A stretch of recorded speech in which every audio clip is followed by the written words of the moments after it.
school nurse became suspicious when an 8-year-old boy kept coming to her office complaining of stomach pain. When she secretly recorded his conversation with his new stepmother, what she heard made her call child services on the spot. The fluorescent lights in the nurse's office at Westbrook Elementary hummed softly above Emily Parker's head as she examined the small boy sitting on the paper-covered cot before her. The institutional beige walls were brightened by children's artwork and educational posters about hand-washing and healthy eating. A large window let in the crisp October light, creating a pool of sunshine on the worn linoleum floor. "Oliver, this is the 3rd time this week you've come to see me with a stomach ache," Emily said gently, her experienced eyes studying his pallid face.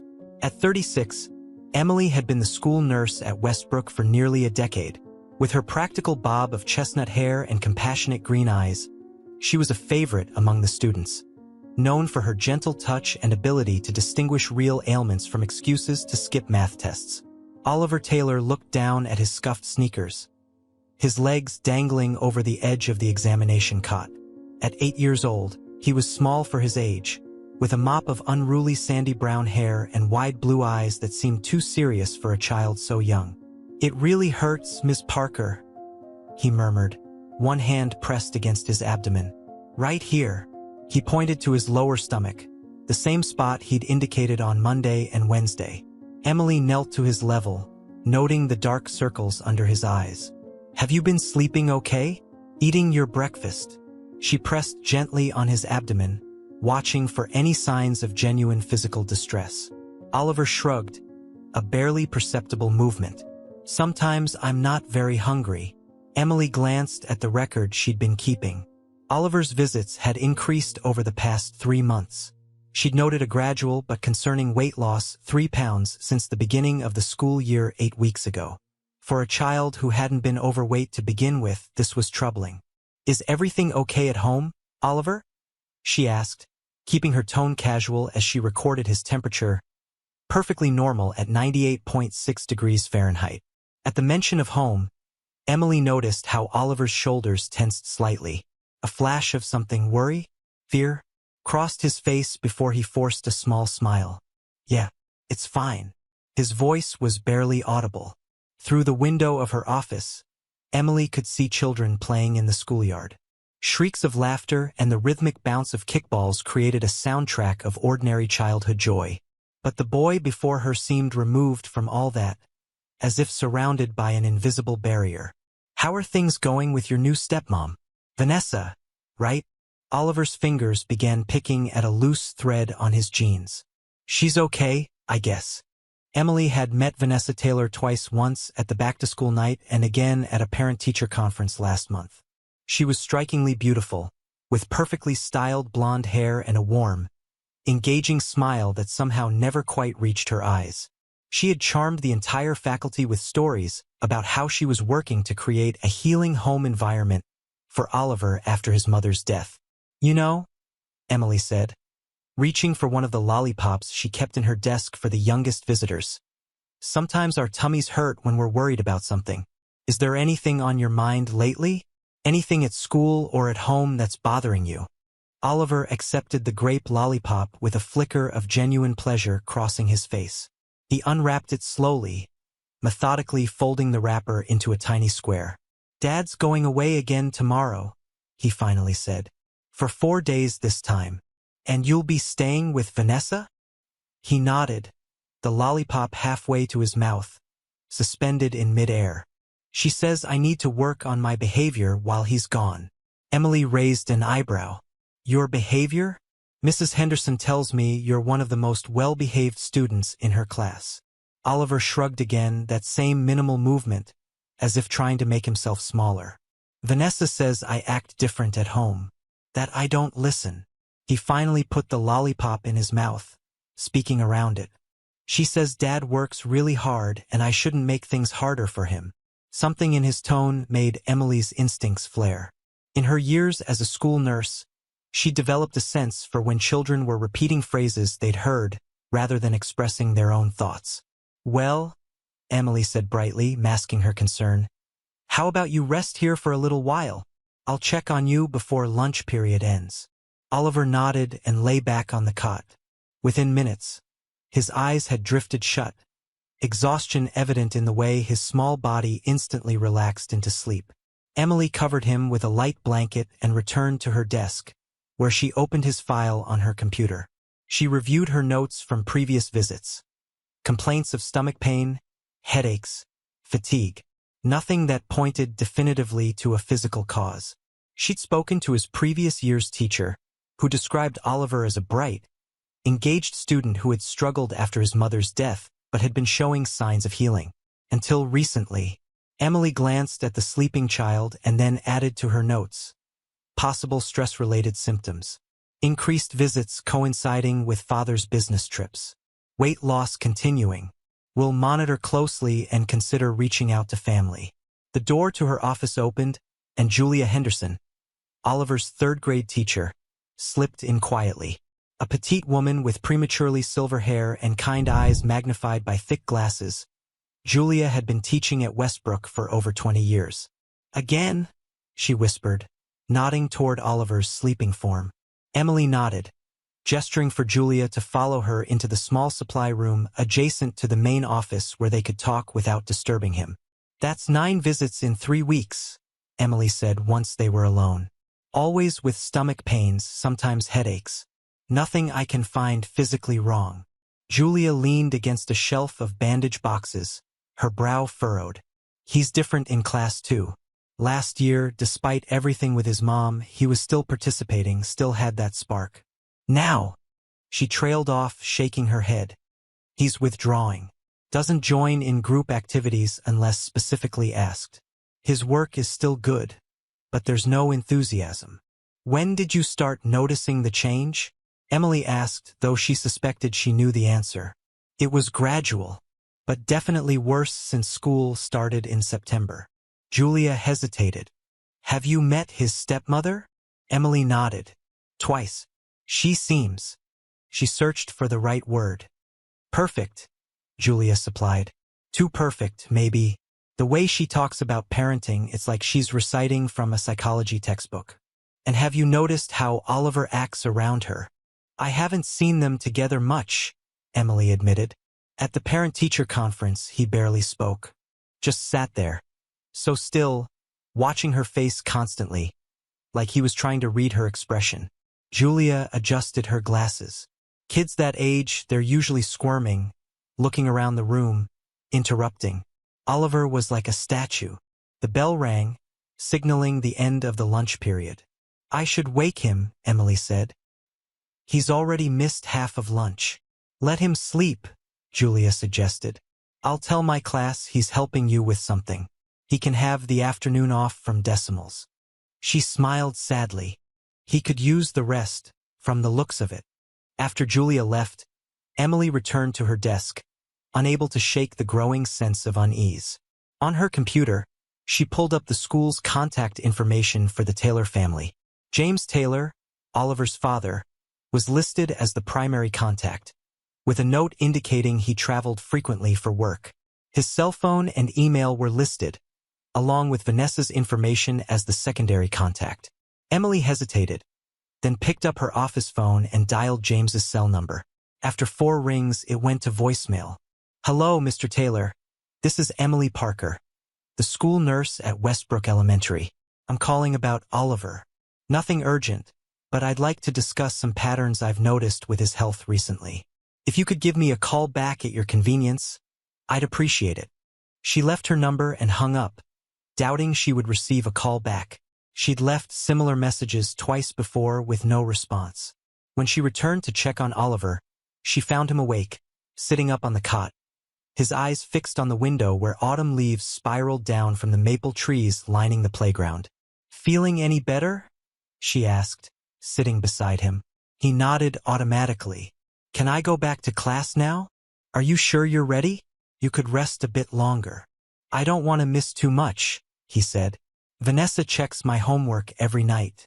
She gets upset if I don't finish everything. Emily helped him off the cot. Oliver, you know you can talk to me about anything, right? If something's bothering you, or if you're worried about something, my door is always open. For a moment, something flickered in his eyes. A longing, perhaps, to unburden himself. But then it was gone, replaced by that careful, blank expression that was becoming too familiar. "Thanks, Miss Parker. I'm okay, really." He attempted a smile that didn't reach his eyes. The lollipop helped. As she watched him walk back to class, his small shoulders squared as if bracing against an invisible weight, Emily couldn't shake the feeling that she was watching a child engaged in a private battle. His steps were measured, cautious, not the carefree gait of an 8-year-old boy heading back to his friends. Something isn't right, she thought, and she was determined to find out what it was. Later that afternoon, Emily sat in Principal Robert Griffith's office, a cup of cooling coffee in her hands. Bob, as he preferred to be called by staff, was in his late 50s with a runner's lean build and a perpetually concerned expression that had only deepened as Emily shared her observations about Oliver Taylor. "You're sure there's no medical explanation?" he asked, removing his reading glasses to rub the bridge of his nose. Children often manifest anxiety as physical symptoms. With his history, losing his mother, adjusting to a new stepmother, some regression and physical complaints would be expected. "It's more than that," Emily insisted. "I've been documenting everything. The timing of his visits often correlates with his father's business trips. There's the weight loss, the change in demeanor. And today, he mentioned that Vanessa says he needs to work on his behavior while his father is away." Bob sighed, replacing his glasses. "What exactly are you suggesting, Emily?" "I don't know yet," she admitted. "But my instincts tell me something's not right in that home. At the very least, I'm concerned about emotional neglect. At worst." She trailed off, not wanting to make accusations without evidence. "Have you spoken with the father?" "I've tried. 3 times now. He never returns my calls." Emily set her coffee mug down on the desk. "According to Oliver, he's leaving on another trip tomorrow for 4 days." Bob leaned back in his chair, considering. "We need to be careful here. Vanessa Taylor is well regarded in the community. Her real estate firm handles half the properties in Lakefield. Without concrete evidence, any suggestion of impropriety could be problematic." "I'm not suggesting we call child services yet," Emily clarified. "But I want permission to monitor this more closely. And I think we should try to speak with James Taylor in person, not just by phone." "Agreed." Bob nodded. "I'll have Debbie check his work schedule in our records. Maybe we can catch him at drop-off or pick-up before he leaves town." As if summoned by her name, Debbie Crawford, the school secretary, appeared in the doorway, her expression unusually grave. "Sorry to interrupt, but I thought you should know. Vanessa Taylor just called. She's pulling Oliver out early today. Says he has a dentist appointment." Debbie hesitated. "The thing is, when I mentioned you had been trying to reach Mr. Taylor about Oliver's frequent visits to the nurse's office, she seemed annoyed. Said Oliver was playing up his tummy aches for attention, and that she'd handle it at home." Emily and Bob exchanged concerned glances. "Did she say which dentist?" "We should have that on file," Emily asked, already rising from her chair. Debbie shook her head. "When I asked, she said they were trying someone new and she'd update the records later." "Is she here yet?" Bob asked.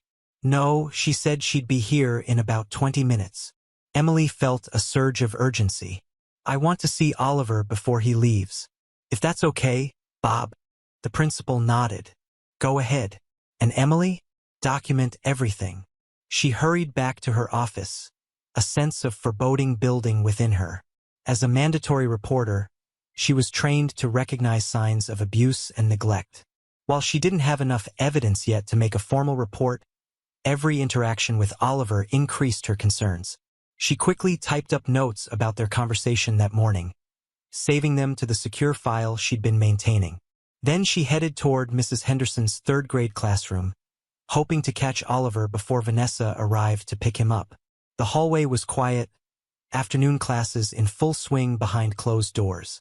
Through the small window in Mrs. Henderson's door, Emily could see the class engaged in group work, clusters of children hunched over shared projects. It took her a moment to spot Oliver, sitting slightly apart from his group, watching rather than participating. Emily knocked softly and entered, Julia looked up from where she was helping a student, immediately understanding Emily's presence. "Oliver," Julia called gently. "Miss Parker needs to see you for a moment."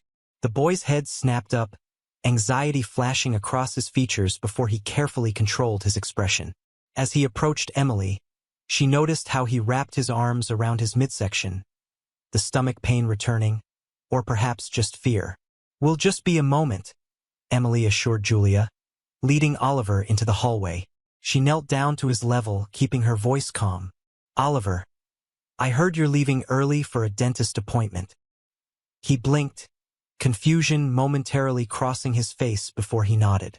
Yeah. Vanessa texted my teacher about it." The hesitation told Emily everything she needed to know. There was no dentist appointment. "Oliver, is everything okay at home? Really okay? Because if it's not, there are people who can help." His eyes widened, a flash of panic visible before he controlled it. "Everything's fine," he said too quickly. "Vanessa takes good care of me." "You know," Emily said carefully, "sometimes adults might tell children to keep secrets, but there are no secrets that children should have to keep if they make them feel bad or scared." Oliver's gaze dropped to the floor. His fingers twisted the hem of his shirt.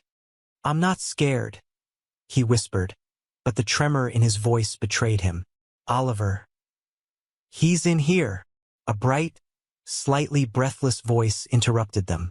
Vanessa Taylor strode down the hallway, the click of her heels echoing against the polished floors. Even for a routine school pickup, she was impeccably dressed in a cream-colored pantsuit, her blonde hair falling in perfect waves to her shoulders. Her smile was wide but didn't reach her ice-blue eyes, which assessed Emily with cool calculation. "Ms. Parker," she greeted warmly, placing a manicured hand on Oliver's shoulder. Emily didn't miss how the boy stiffened at the touch. "What a coincidence bumping into you. I hope Oliver hasn't been bothering you too much with his little tummy troubles." "Not at all," Emily replied, matching Vanessa's pleasant tone while observing the interaction closely. "We were just having a chat." "Well, we really must dash. That dentist won't wait forever." Vanessa laughed lightly, her grip on Oliver's shoulder visibly tightening. "Come on, sweetie. Let's get your backpack." "Actually, Mrs. Taylor, I've been trying to reach your husband about Oliver's frequent visits to my office. Would you happen to know when he might be available for a quick call?" Emily kept her tone professional, watching Vanessa's reaction. Something hardened in the woman's expression, though her smile remained fixed. "James is extremely busy with work, as I'm sure you can understand. I handle most of Oliver's day-to-day care and health concerns. Is there something specific you're worried about?" "I'd just like to discuss some patterns I've noticed." "It's routine," Emily assured her, though nothing about her concerns felt routine. "I see." Vanessa's smile thinned. "Well, I'll certainly let him know, though he's leaving for Seattle tomorrow morning. Perhaps when he returns next week." She turned to Oliver, her voice shifting to a syrupy sweetness that made Emily's skin crawl. "Go get your things, sweetie. Quickly now." Oliver nodded and hurried back into the classroom without a word. As soon as he was out of earshot, Vanessa's demeanor changed subtly. Her smile remained, but a coldness entered her eyes. "Ms. Parker, I do appreciate your concern, but Oliver has always been a bit of an attention seeker. His father and I are working with him on not using imaginary ailments to get out of class." Emily kept her expression neutral. "I understand, Mrs. Taylor, but as the school nurse, I take all complaints seriously. Oliver's stomachaches seem quite real to him, and there's been some weight loss that concerns me." "We're monitoring his diet closely," Vanessa replied smoothly. "He's been picky since his mother passed. Some days it's a struggle to get him to eat anything nutritious at all." She sighed dramatically. Children who've experienced trauma often develop controlling behaviors around food. "I've been reading quite a bit about it." Before Emily could respond, Oliver returned with his backpack. He stood slightly behind Vanessa, his eyes fixed on the floor. "All set," Vanessa chirped. "Say goodbye to Ms. Parker, Oliver." "Goodbye, Miss Parker," he echoed, his voice small. "Goodbye, Oliver," Emily replied gently. I hope you feel better soon. As they walked away, Emily noticed how Oliver maintained a precise distance from his stepmother, not too close, not too far. It was the walk of someone navigating a minefield, cautious of every step. Emily returned to her office, her concern hardening into resolve. She would find a way to talk to James Taylor before he left town. And one way or another, she would get to the bottom of what was happening to Oliver. Because something was definitely wrong in the Taylor household. And Emily had the sinking feeling that time was running out to figure out exactly what it was. The morning sunlight filtered through the blinds of Emily Parker's modest kitchen, casting striped shadows across her breakfast table.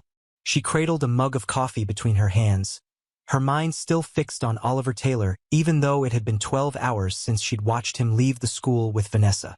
Sleep had been elusive, her dreams filled with images of the boy's guarded eyes and carefully measured movements. Emily's cat, Darwin, a plump orange tabby with one ear slightly torn from a long-ago fight, jumped onto the table and nudged her hand, demanding attention. She scratched him absently behind the ears, her thoughts elsewhere.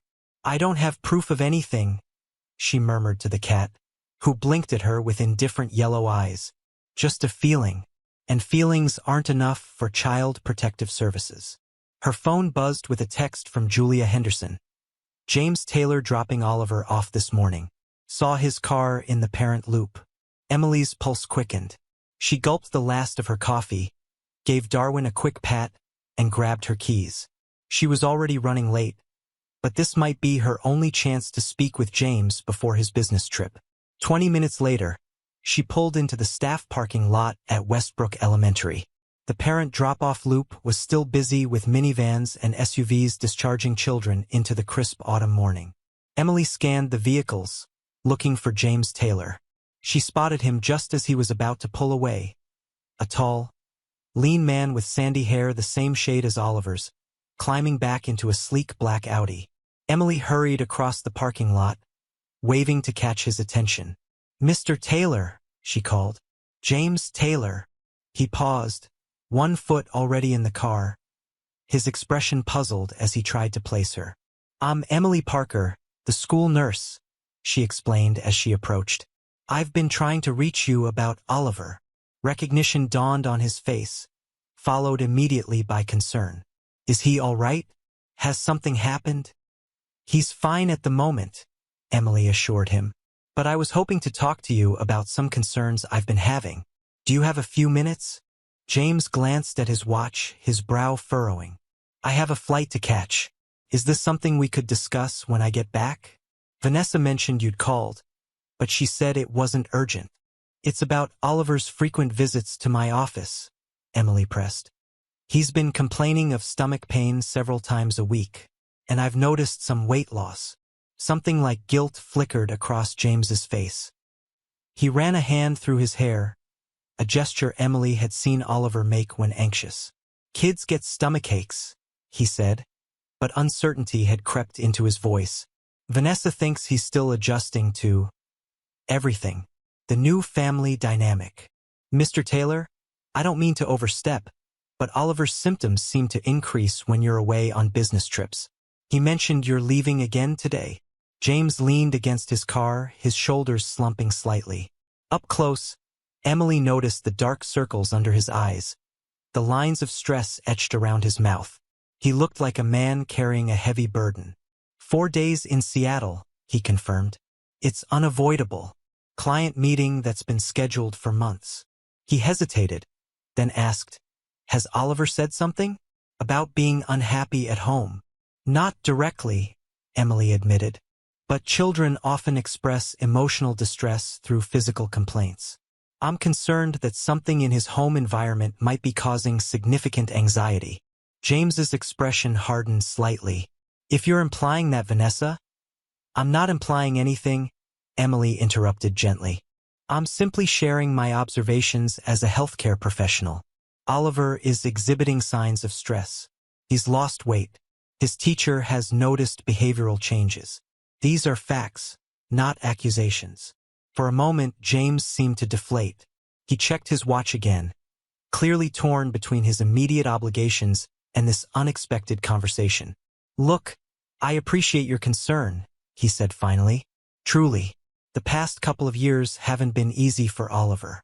Losing his mother, adjusting to Vanessa, I know I haven't been as present as I should be. Guilt crept into his voice. But Vanessa has been a godsend.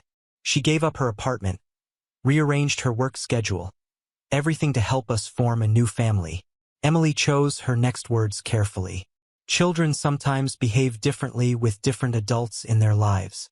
It's possible that Oliver's relationship with Vanessa is more complicated than you realize. A flash of irritation crossed James's face. With all due respect, Ms. Parker, you've met my wife, what? Twice? She's devoted to Oliver's well-being. If he's acting out at school, I'm sorry, but please don't blame my wife for it. I'm not blaming anyone, Emily said, keeping her voice level. I'm simply concerned about a child who shows signs of distress. James's phone rang in his pocket. He pulled it out, glancing at the screen. I have to take this. My ride to the airport is waiting. He stepped back toward his car but paused. I'll talk to Oliver when I get back. And to Vanessa. If there's a problem, we'll address it. I promise.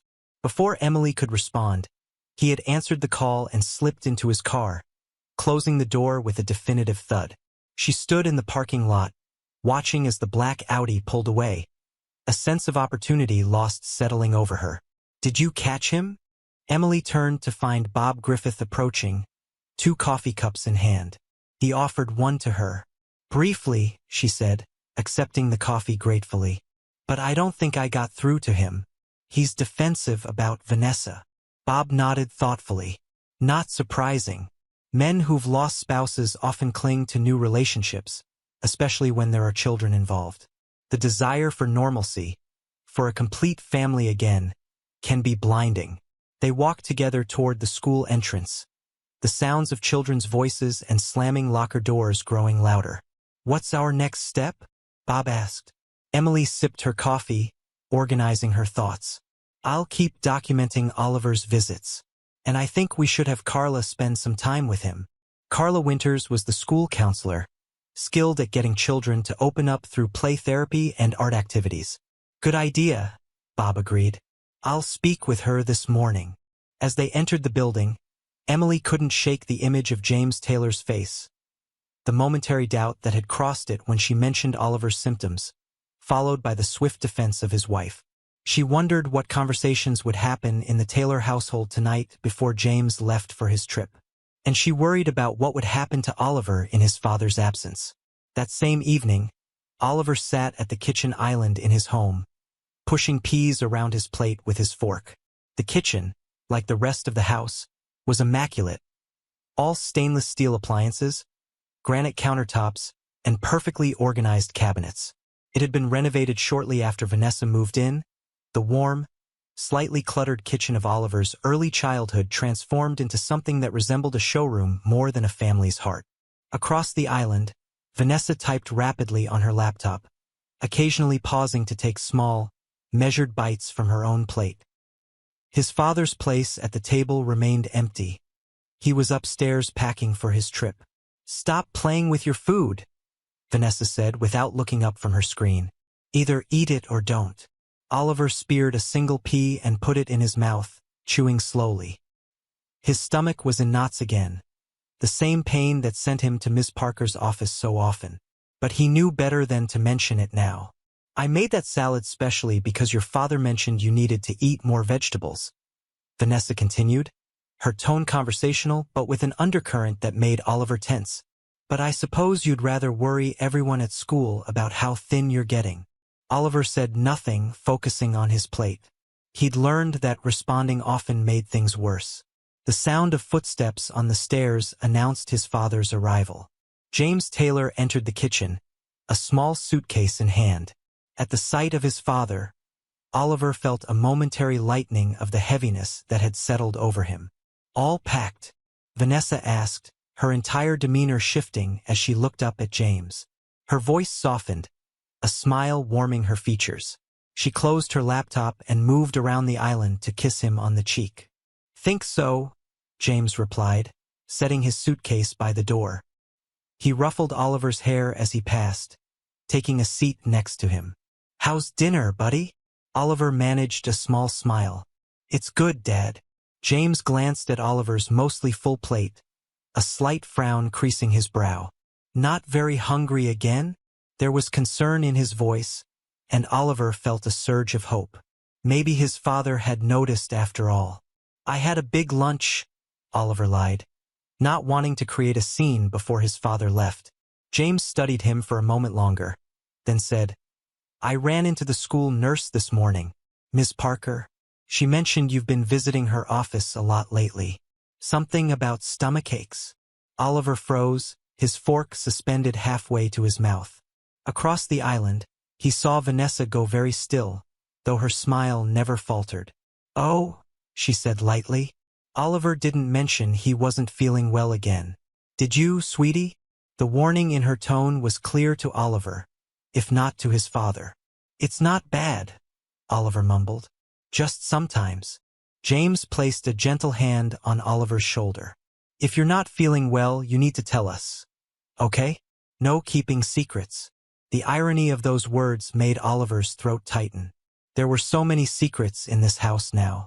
"The thing is," James continued, "Ms. Parker seemed to think your stomach aches might be happening more when I'm away on business trips. Is that true?" Before Oliver could answer, Vanessa laughed softly. "Oh, James, children pick up on our anxieties. He probably just misses you. I get stomach aches when you're gone too." She winked at Oliver, but her eyes remained cold. "Don't we, Oliver?" Oliver nodded automatically, recognizing the script he was expected to follow. "Besides," Vanessa continued, placing a hand on James's arm, "you know how Oliver seeks attention sometimes. Remember what Dr. Myers said about children processing grief." James's expression softened at the mention of the family therapist they had seen briefly after Oliver's mother died. "I know, but still I'm worried about him losing weight. Maybe we should take him back to Dr. Myers? Or at least to his pediatrician." Something like annoyance flickered across Vanessa's face before she controlled it. "Let's not overreact. He's a growing boy, his appetite will fluctuate." She moved behind Oliver, placing both hands on his shoulders. He tried not to flinch at her touch. "We've been working on making healthier food choices, haven't we, Oliver? Less junk food, more fresh vegetables." "Is that true, buddy?" James asked. "Are you just not liking the new food?" Oliver felt trapped, Vanessa's fingers digging slightly into his shoulders. "The food is fine, Dad," he said quietly. "I'm okay. Really." James didn't look entirely convinced, but he nodded. "All right, but promise me you'll eat properly while I'm gone. And no more tricks to get out of class. Okay?" "I wasn't," Oliver began, then stopped at the pressure of Vanessa's fingers increasing on his shoulders. "He promises," Vanessa said smoothly. "Don't you, Oliver?" "I promise," he echoed hollowly. James checked his watch. "I should get going. The car service will be here any minute." He stood and embraced Vanessa, who wrapped her arms around him tightly. "We'll miss you terribly," she murmured, kissing him deeply. Oliver looked away, focusing on the single pea he was still pushing around his plate. When his parents separated, James knelt beside Oliver's chair. "Be good for Vanessa, okay? I'll bring you back something cool from Seattle." Oliver forced a smile. "Okay, Dad. I love you, buddy." James pulled him into a hug, and Oliver clung to him for a moment, wishing he could find the words to make his father stay. But the moment passed, and soon James was gathering his suitcase, giving final instructions about his itinerary, and heading out the door. As the sound of the car pulling away faded, a heavy silence descended on the kitchen. Vanessa remained standing by the door for a long moment, her back to Oliver. When she finally turned, her expression had transformed completely. The warm smile was gone, replaced by a cold, calculating look that made Oliver's stomach clench tighter. "So," she said, her voice no longer carrying the lilting warmth it held when James was present, "you've been talking to the school nurse about me." "No," Oliver protested. "I didn't say anything about you." Vanessa approached the island slowly, her movements deliberate. "Don't lie to me, Oliver. It makes things worse for both of us. She picked up his plate, still mostly full. I spend time making nutritious meals. And this is how you thank me? By wasting food and spreading tales at school. I didn't spread tales, Oliver whispered, his eyes fixed on the countertop. Your father is under enough stress without you inventing problems. Vanessa continued, scraping his dinner into the garbage disposal. Do you know what he said to me last night? That he's worried about you. That he wonders if working so much is hurting you. Her voice hardened. If he cuts back his hours, cuts back his travel, do you know what happens? Less money, less security. Is that what you want? Oliver shook his head mutely. Look at me when I'm talking to you. He raised his eyes reluctantly to meet hers. While your father is gone, we're going to work on your behavior. No more visits to the nurse. No more not eating. No more making trouble. She leaned across the island until her face was inches from his. Because if you make me look bad, Oliver, I'll make sure your father knows exactly how difficult you've been. How you've been lying. How you've been trying to come between us. Tears pricked at the corners of Oliver's eyes, but he blinked them back furiously. Crying only made her angrier. Go to your room and finish your homework, Vanessa said, straightening up. You've lost dinner privileges for tonight. Oliver slid off his stool silently and headed for the stairs. His stomach growled audibly as he passed Vanessa. And Oliver? She called after him. Remember our rule about the kitchen after hours? He nodded, not turning around. The rule was simple. The kitchen was off-limits after dinner. The refrigerator and pantry had child safety locks installed, ostensibly to prevent midnight snacking, but effectively ensuring that if Vanessa decided he wouldn't eat, he wouldn't eat. In his room, Oliver sat at his small desk, homework spread before him but unable to focus on the math problems. His gaze drifted to the framed photograph on his nightstand, himself at age 5, seated on his mother's lap, both of them laughing at something off-camera. His father had taken the picture during a family picnic, one of the last before his mother got sick. He remembered how his mother would sit with him at the kitchen table, helping with homework, sometimes sneaking cookies when his father wasn't looking. Our secret, she'd whisper with a conspiratorial wink. Now the house was full of different kinds of secrets, heavy ones that pressed down on his chest and made it hard to breathe sometimes. Oliver pulled his math workbook closer, forcing himself to concentrate. If his homework wasn't perfect, there would be consequences. Vanessa checked every problem, every spelling word, demanding corrections until everything was flawless. Your father works hard to give you a good education, she would say. The least you can do is take it seriously. As he worked through the multiplication tables, Oliver's mind kept returning to his brief conversation with Miss Parker in the hallway. There are people who can help, she had said. But who would believe him over Vanessa? She was so good at making everyone think she was perfect. The devoted stepmother, the caring wife, the successful businesswoman. Even his father couldn't see through her act. A soft knock on his door made him jump. Vanessa entered without waiting for a response, carrying a glass of water. How's the homework coming? She asked, her tone neutral now. These sudden shifts in mood were part of what made living with her so unpredictable. Almost done, Oliver replied cautiously. She set the water on his desk. Good. I've been thinking about what your father said. About the weight loss. She surveyed him critically. Perhaps we should schedule a doctor's appointment. Have you checked for worms or other parasites? Oliver flinched at the clinical way she discussed him, as if he were a problem to be solved rather than a child. Your father might be right about one thing, Vanessa continued. Perhaps we should see Dr. Myers again. You could tell her about these stories you've been inventing, about how you're not adjusting well to our blended family. I haven't been inventing stories, Oliver protested weakly. Vanessa smiled, a cold expression that never reached her eyes. No? Then what exactly have you been telling the school nurse? Nothing. I just said my stomach hurt. And did you tell her it hurt more when your father was away? Did you imply that I was doing something to cause your pain? Her fingers made air quotes around the last word. Oliver stared at her, unsure how to respond. He hadn't said those things explicitly, but Ms. Parker had seemed to understand anyway. Vanessa sighed dramatically. "Oliver, I'm trying very hard to make this work, for your father's sake. He loves you so much, and he's been through so much pain already. Do you really want to make things harder for him?" "No," Oliver whispered. "Then stop with the nurse visits. Stop with the not eating. Stop with whatever game you're playing." Her voice hardened again.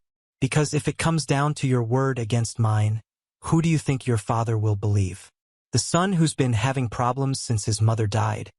Or the wife who's been holding everything together?" The threat hung in the air between them. Oliver knew she was right. His father saw what he wanted to see: a healing family, a loving stepmother, a home being pieced back together after tragedy. "Now finish your homework and go to bed," Vanessa said, her tone brisk again. "And Oliver, clean up your mess next time." She pointed to a small crumpled wrapper partially hidden under his bed, evidence of the granola bar Ms. Parker had given him that afternoon, which he'd saved and eaten in secret after school. Oliver's blood ran cold. She had been in his room, searching through his things while he was downstairs. "That's rule-breaking," Vanessa continued. "And you know what happens when you break rules." With that, she collected the wrapper and left, closing the door firmly behind her. Oliver stared at his math homework, the numbers blurring as tears welled in his eyes. He was suddenly exhausted, the constant vigilance required to navigate life with Vanessa draining his energy more effectively than any physical illness. He thought again of Ms. Parker's kind eyes, of how she had seemed to see beneath the surface to the truth. He couldn't speak aloud. But what could she really do? What could anyone do? His stomach cramped painfully, a combination of hunger and anxiety that had become all too familiar. For days, he thought. Just 4 days until his father returned. He could survive 4 days. Oliver bent his head over his homework again, focusing on each problem with grim determination. One small victory at a time. That's how he would get through this. 1 minute, 1 hour, 1 day at a time. The following morning, Emily arrived at school earlier than usual, hoping to connect with Carla Winters before the day began. The school counselor's office was tucked at the end of the administrative wing, a deliberately calm space with soft lighting, comfortable furniture, and walls adorned with children's artwork. Carla was already at her desk, her silver-streaked black hair pulled back in a neat bun, reading glasses perched on the end of her nose as she reviewed her schedule for the day. At 55, Carla had the kind of serene presence that instantly put people at ease, a quality that made her exceptionally good at her job. "Got your message," Carla said as Emily entered. "About Oliver Taylor?" Emily nodded, closing the door behind her. "Thanks for making time. I'm increasingly concerned about him." Carla gestured to the chair opposite her desk. "Bob filled me in on some of it. Frequent nurse visits, complaints of stomach pain, weight loss. That's part of it," Emily confirmed, taking a seat. "But there's more. His behavior has changed dramatically over the past few months. He's withdrawn, constantly anxious, and I'm seeing patterns that worry me." "Such as?" Emily hesitated, organizing her thoughts. "His symptoms intensify when his father is traveling for work, which is often. He's lost at least 3 pounds since school started. And there's his relationship with his stepmother." "Vanessa," Carla supplied. "I met her at the back-to-school night. Quite charming." "On the surface," Emily agreed. "But I've observed some concerning interactions between her and Oliver. He becomes extremely tense in her presence. Yesterday, she came to pick him up unexpectedly. Claimed there was a dentist appointment that wasn't on our records. When I tried to talk to Oliver alone beforehand, he seemed almost afraid to speak." Carla removed her reading glasses, her expression thoughtful. "That could be problematic, but it's not definitive. Blended families are complicated. If Oliver is still grieving his mother, he might resent any woman in his father's life." "It's more than that," Emily insisted. "When I spoke with James Taylor briefly yesterday morning, he was defensive about Vanessa but showed genuine concern about Oliver's weight loss. The problem is he travels constantly for work. 4 days in Seattle this time, leaving Oliver alone with Vanessa. Exactly. Emily leaned forward. Oliver made a comment about needing to work on his behavior while his father is away. And yesterday, Vanessa told me Oliver uses imaginary ailments to seek attention. But Bob, Julia Henderson, and I have all noticed significant changes in him that suggest real distress. Carla tapped her pen against her desk, considering. What are you thinking? Emotional abuse? Neglect? Possibly. I don't have enough evidence yet for a formal report to CPS, but my gut tells me something is very wrong in that home. Well, Carla said, checking her schedule, I can see Oliver this morning. I'll use some drawing exercises, maybe some play therapy. Children often reveal through art and play what they can't express directly. Thank you, Emily said, relieved to have an ally. His father won't be back until Saturday night. I'm worried about what might happen over these 4 days. Carla's expression turned serious. Emily, I know you care deeply about your students. It's what makes you excellent at your job. But remember, we have to be careful not to jump to conclusions. And we need substantial evidence before making accusations that could tear a family apart. I know, Emily sighed. But if my suspicions are correct, this family is already broken in ways that aren't visible from the outside. The first bell rang, signaling the start of the school day. In classrooms throughout the building, children would be settling into their desks, hanging up coats, chatting with friends about weekend plans and television shows. Emily rose to leave. Let me know what you observe with Oliver? Of course, Carla promised. And Emily? Document everything. Times, dates, exact quotes. If we do need to involve CPS eventually, those details will be crucial. As Emily walked back to her office, the corridors now filling with students, she spotted Oliver making his way toward Mrs. Henderson's classroom. Even from a distance, she could see that his movements were slower than usual, his shoulders hunched as if against a cold wind. She altered her path to intercept him. Good morning, Oliver, she said gently. He looked up, surprise flickering across his features. Hi, Ms. Parker. How are you feeling today? Oliver glanced around nervously before answering. Fine, he said automatically. Your stomach isn't bothering you? He shook his head quickly, too quickly. No, it's better. Emily knelt to his level, keeping her voice low.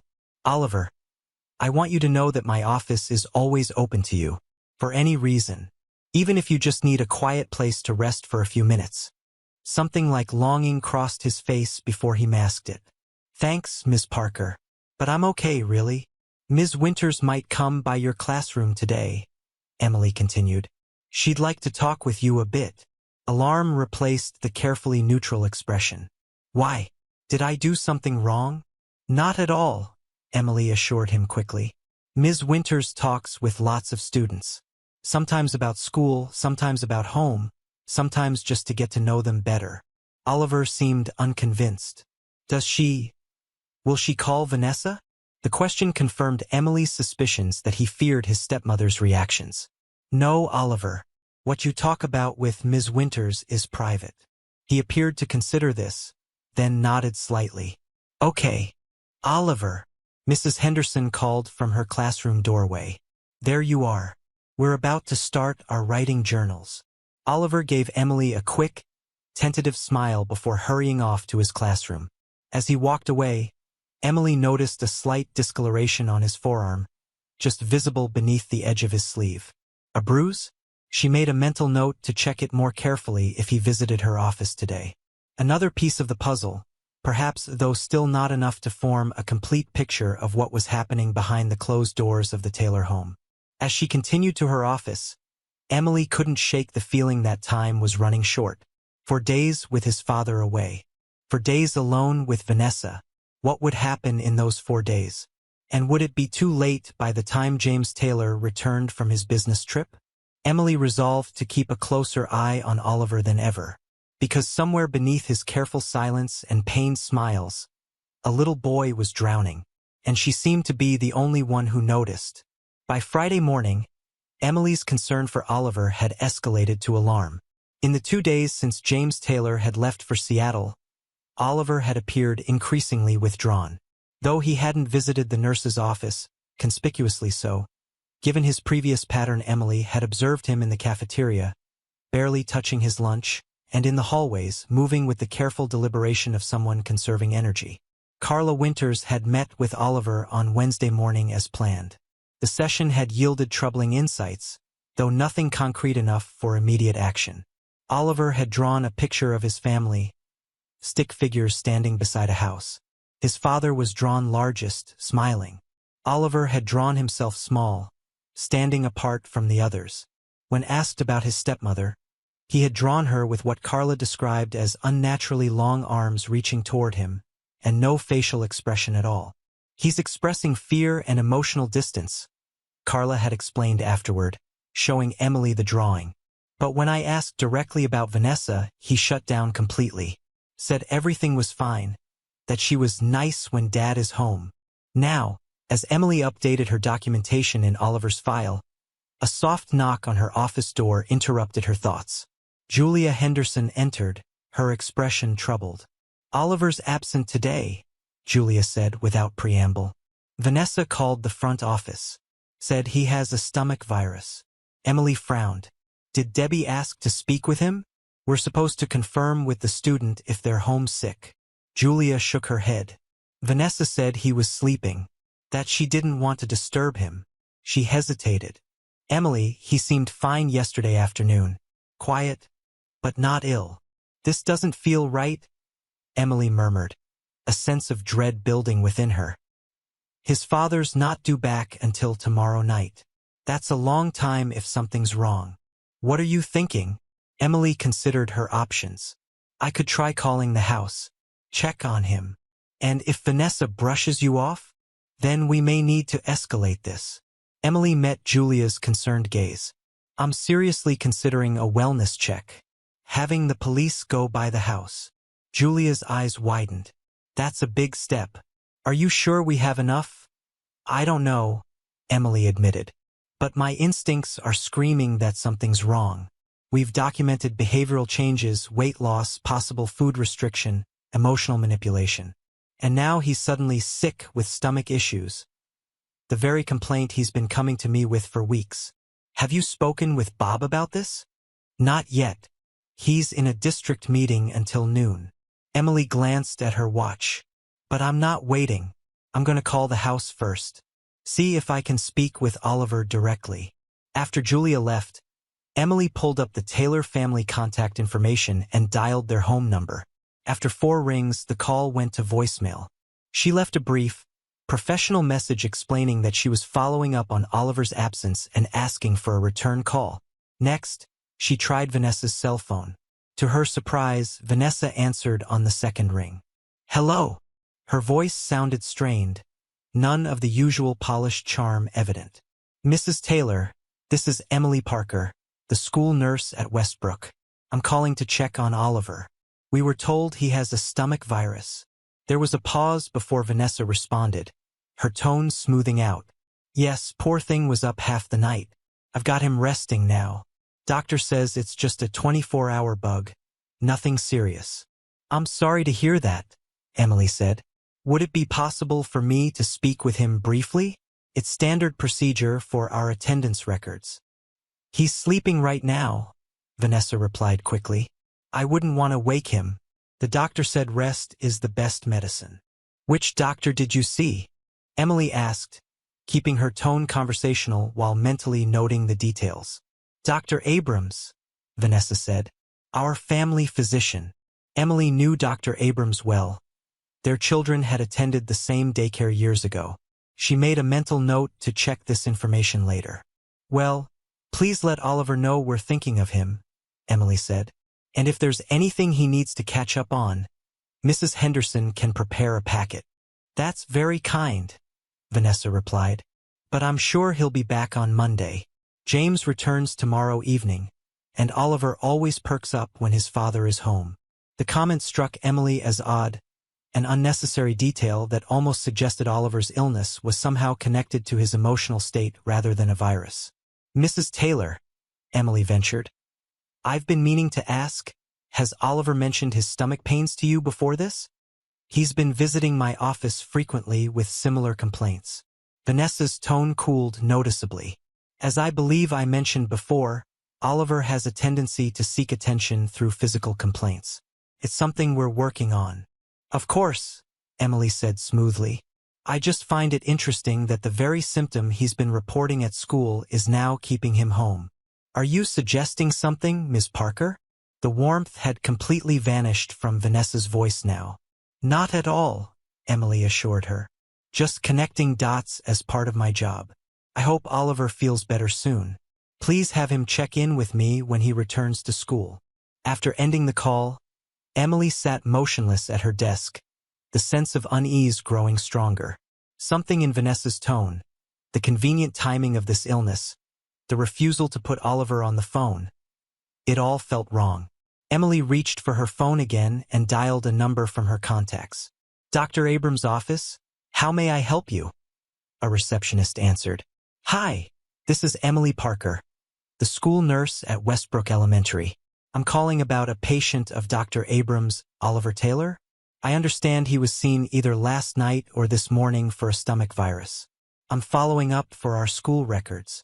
One moment, please, the receptionist said. Emily heard keyboard clicks in the background. After a moment, the receptionist returned. I'm not seeing any appointment for Oliver Taylor in the past week.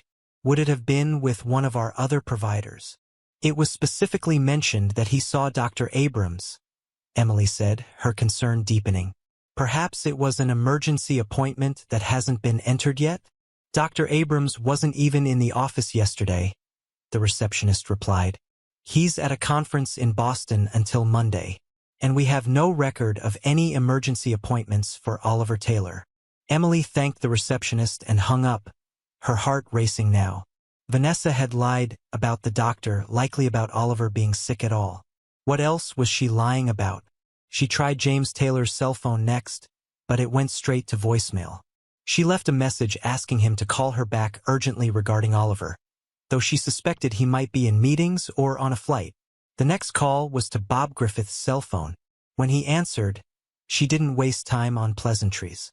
Bob, we have a situation with Oliver Taylor. He's absent today, supposedly with a stomach virus. Vanessa claims they saw Dr. Abrams, but I just confirmed with his office that's not true. She's refusing to put Oliver on the phone, and given everything else we've observed, I'm deeply concerned. Bob was silent for a moment, absorbing the information. That is troubling, he finally said, but it's not necessarily evidence of abuse. Parents lie about doctors' visits for various reasons. Convenience. Avoiding paperwork. This isn't just about the doctor, Emily insisted. It's the pattern.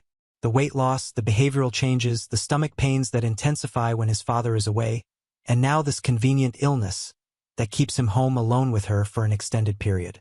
I think we need to consider a wellness check. Another pause. Emily, that's a significant escalation. It could potentially damage our relationship with the family if we're wrong. And if we're right? Emily countered. If that child is being abused or neglected while we debate professional courtesies. I can't have that on my conscience, Bob. Can you? She heard him sigh heavily. No, I can't. Let me make a few calls. We'll proceed carefully, but we will proceed. I'll call you back within the hour. After hanging up, Emily paced her small office, unable to shake the image of Oliver's guarded eyes, his careful movements, the way he flinched when Vanessa touched him. What was happening in that house right now? Her phone rang 15 minutes later, Bob, informing her that he'd spoken with the district's legal counsel and the local police department. A wellness check would be conducted, but not until later that afternoon when an officer trained in child welfare cases would be available. That's hours away, Emily protested.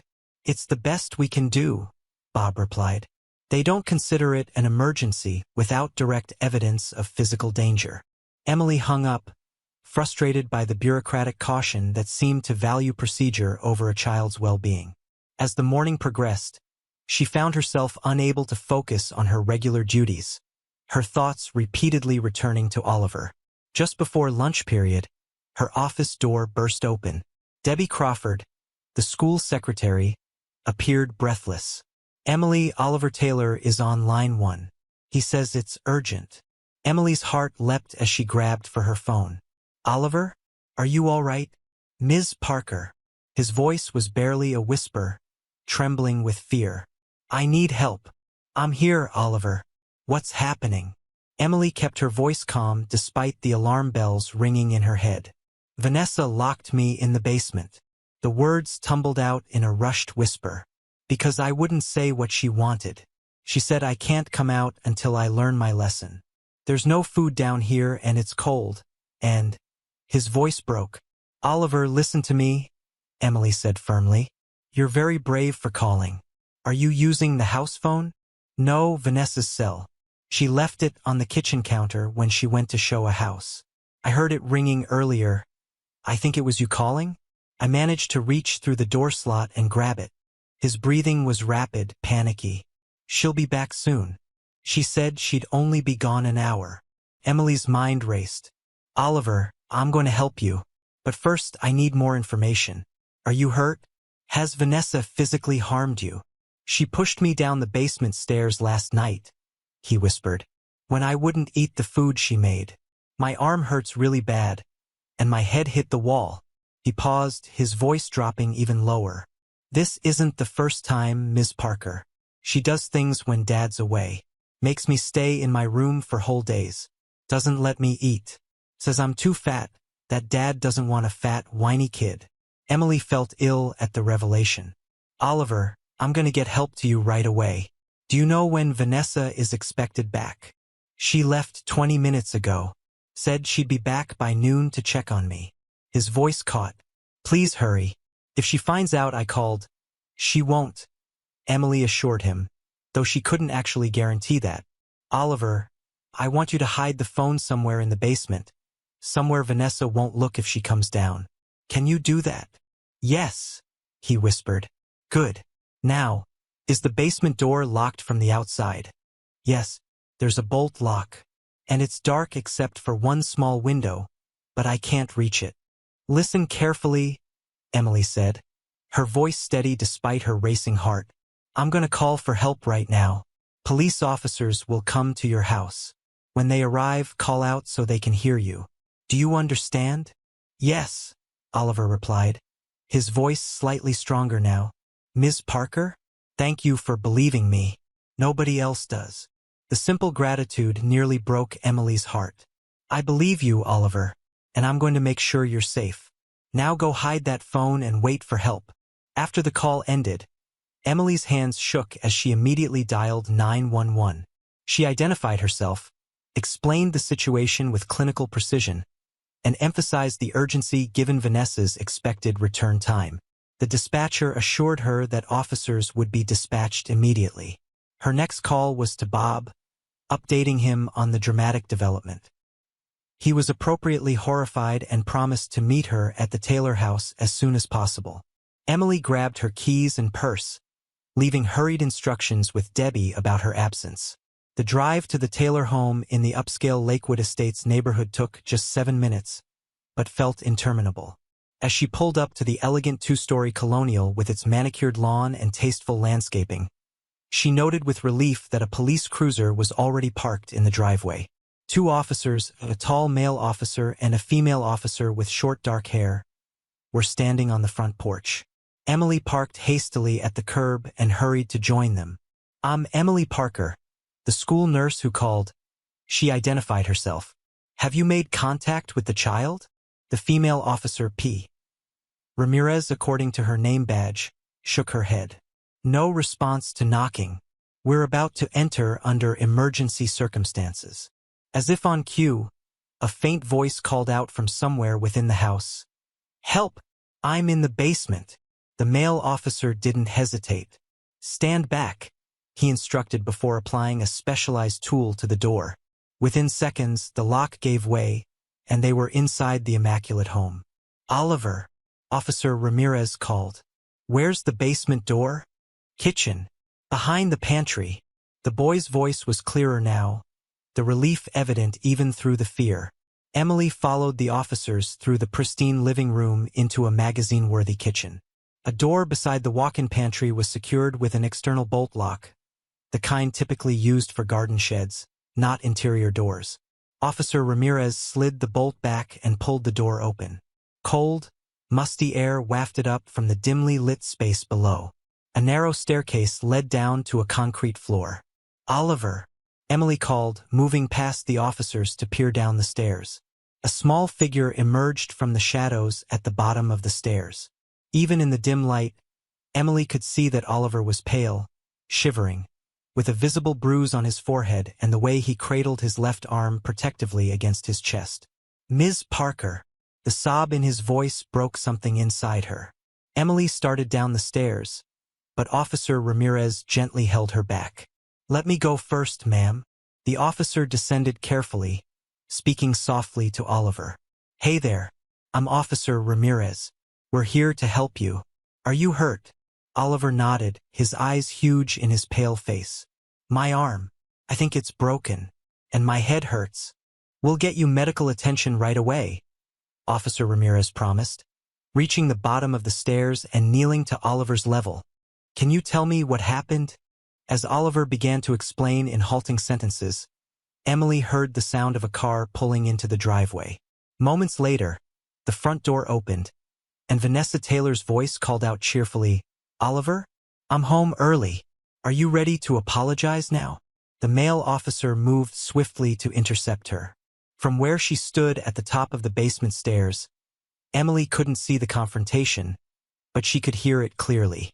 "What's going on? Who are you? Where's Oliver?" Vanessa's voice shifted rapidly from confusion to indignation. "Why is my door broken?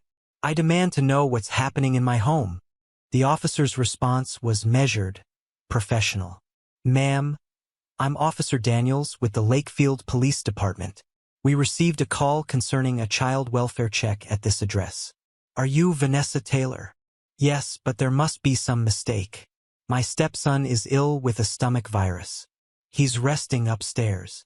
"Then perhaps you can explain why we found him locked in the basement?" Officer Daniels' tone hardened. A moment of silence, then Vanessa's voice shifted again, this time to wounded innocence. "Locked in the... That's absurd. Oliver must be playing one of his games. He's been having behavioral issues since his mother died. Sometimes he makes up stories for attention." Emily couldn't remain silent any longer. She stepped into view at the top of the basement stairs. "He's not making this up, Mrs. Taylor. Oliver called me from your cell phone after you left. He told me everything." Vanessa's perfectly made-up face transformed, shock giving way to calculation and then to a cold fury that confirmed every suspicion Emily had harbored. "You?" she hissed. "You've been interfering from the beginning, filling his head with ideas, encouraging his attention-seeking behavior." "His arm appears to be broken," Emily replied evenly. "That's not attention-seeking behavior.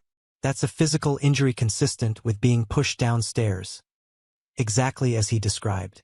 Officer Ramirez emerged from the basement with Oliver beside her, one hand gently supporting his injured arm.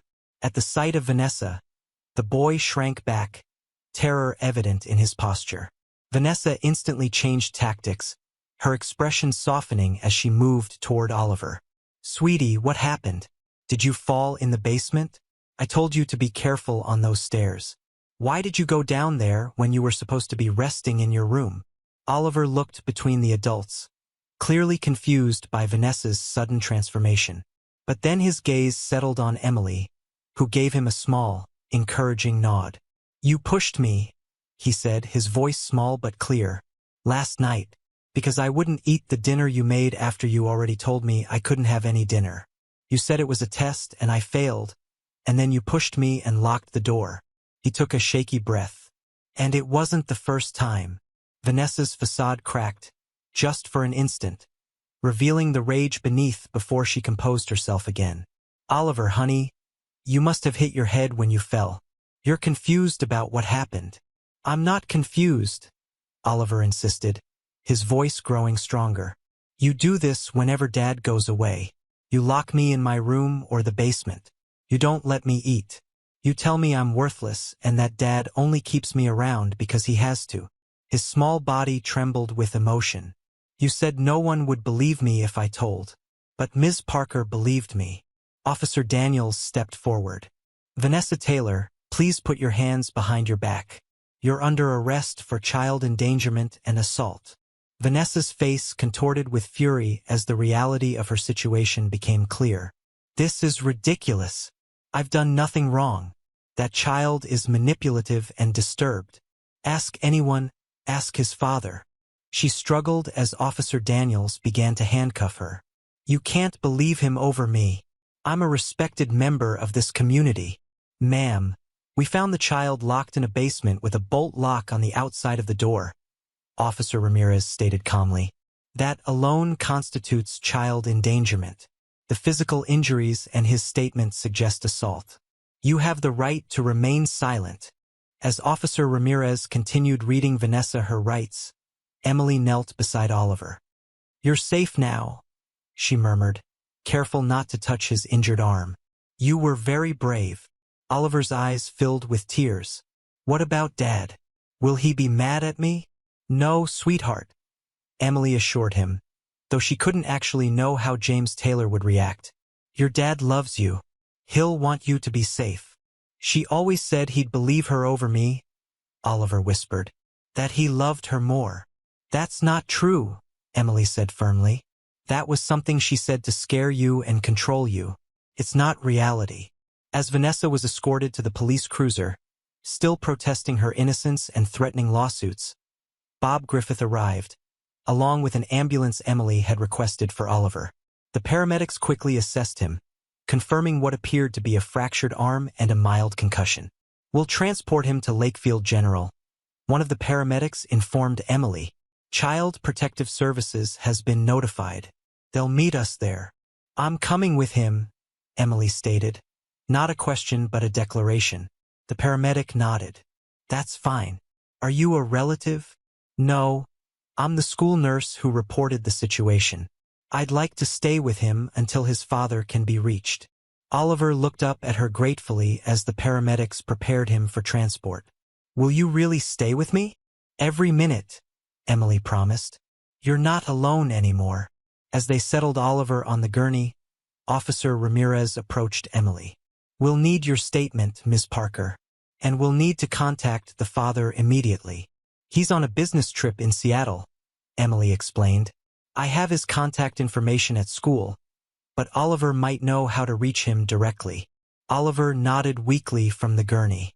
His number is in my phone, in my backpack upstairs. Officer Ramirez nodded. I'll retrieve it and make the call. The father isn't suspected of involvement in the abuse. Emily considered the question carefully. I don't believe he was aware of what was happening. Oliver has indicated the abuse occurred when his father was away, and that Vanessa was careful to present a different face when James was home. That's consistent with many abuse cases involving stepparents, Officer Ramirez noted. Still, we'll need to investigate fully. For now, the priority is getting medical care for Oliver and ensuring he's in a safe environment. As the paramedics wheeled Oliver toward the ambulance, Emily walked alongside, holding his uninjured hand. The boy looked small and fragile on the gurney, but there was a new steadiness in his gaze, the beginning of relief, perhaps, that the secret was finally out. Ms. Parker? He whispered as they reached the ambulance. How did you know? When nobody else did. Emily squeezed his hand gently. I listened to what you weren't saying as much as what you were, and I watched. Sometimes the quietest pain speaks the loudest, if someone is paying attention.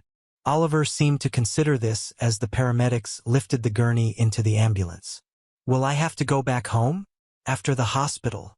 No, Emily assured him, climbing into the ambulance beside him. Not until we're absolutely certain it's safe. And I promise you, Oliver, I will make sure of that personally.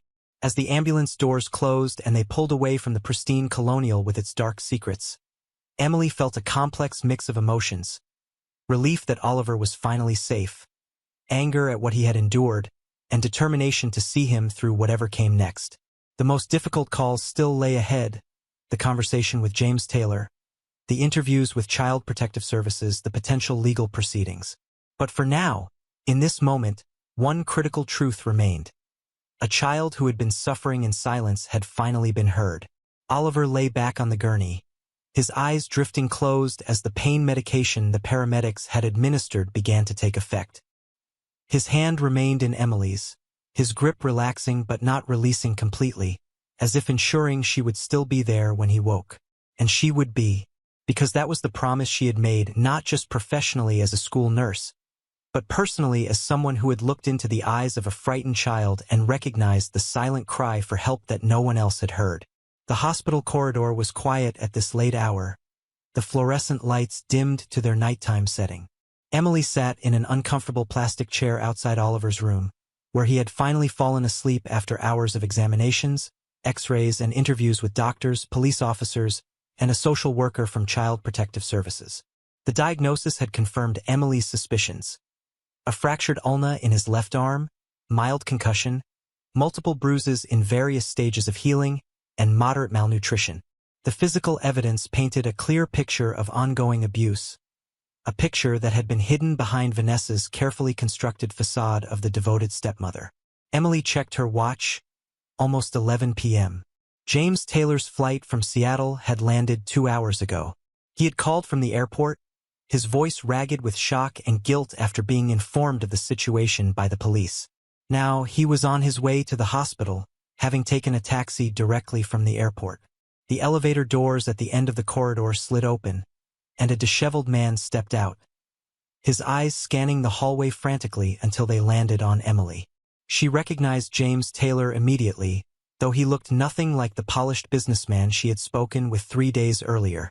His clothes were wrinkled, his hair uncombed, his face haggard with what could only be described as devastation.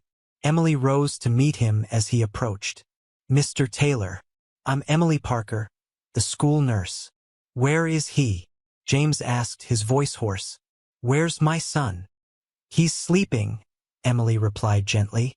"The doctors gave him something to help him rest. His arm is in a cast, but he's going to be all right physically." James stared at the closed door to Oliver's room, his expression a mix of anguish and disbelief. How could this happen? How could I not know? He turned his gaze to Emily, his eyes red-rimmed. "The police told me. They said Vanessa, that she—" "Mr. Taylor," Emily said quietly, "perhaps we should sit down." He nodded numbly, following her to the small waiting area a few yards from Oliver's room. They sat side by side, James perched on the edge of his seat as if ready to bolt at any moment. "I don't understand," he began, the words tumbling out. Vanessa loved Oliver. She was so good with him, so patient. She was the one who suggested family therapy after Kate died. She organized his birthday parties, helped with his homework. How could she do this? Emily chose her words carefully.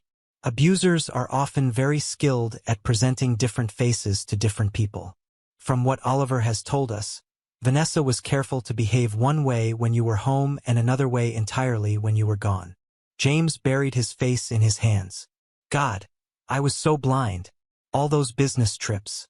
I thought I was providing for my family, rebuilding our life after Kate. And all this time." Oliver indicated that the abuse escalated over the past few months, Emily said. The frequent stomach complaints, the weight loss, these were his ways of signaling that something was wrong.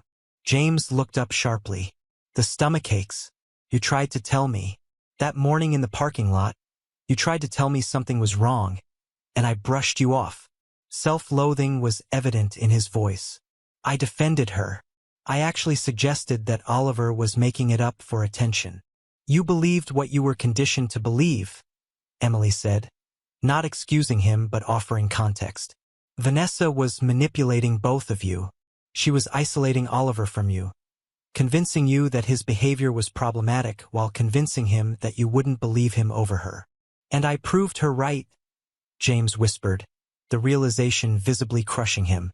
"Every time I dismissed his complaints or accepted her explanations without question, I was confirming what she told him, that I would choose her over him." Emily nodded soberly. "That's how abusers maintain control. They create doubt, division, isolation." James was silent for a long moment, absorbing this bitter truth. When he spoke again, his voice was thick with emotion. "Will he ever forgive me?" "Children are remarkably resilient," Emily replied. "And Oliver loves you very much. He was worried about your reaction, afraid you would be angry with him for speaking out." "Angry with him?" James looked horrified. "How could I possibly be angry with him? I'm the one who failed. I'm his father. I should have protected him." "You'll have that chance now," Emily said firmly. "Oliver needs you to be strong for him, to believe him unconditionally, to rebuild his trust in the adults who are supposed to care for him." James nodded, straightening slightly. "Can I see him? Even if he's sleeping, I just need to see him." "Of course." Emily stood. "But there's something you should know first. Child Protective Services has placed Oliver in temporary custody.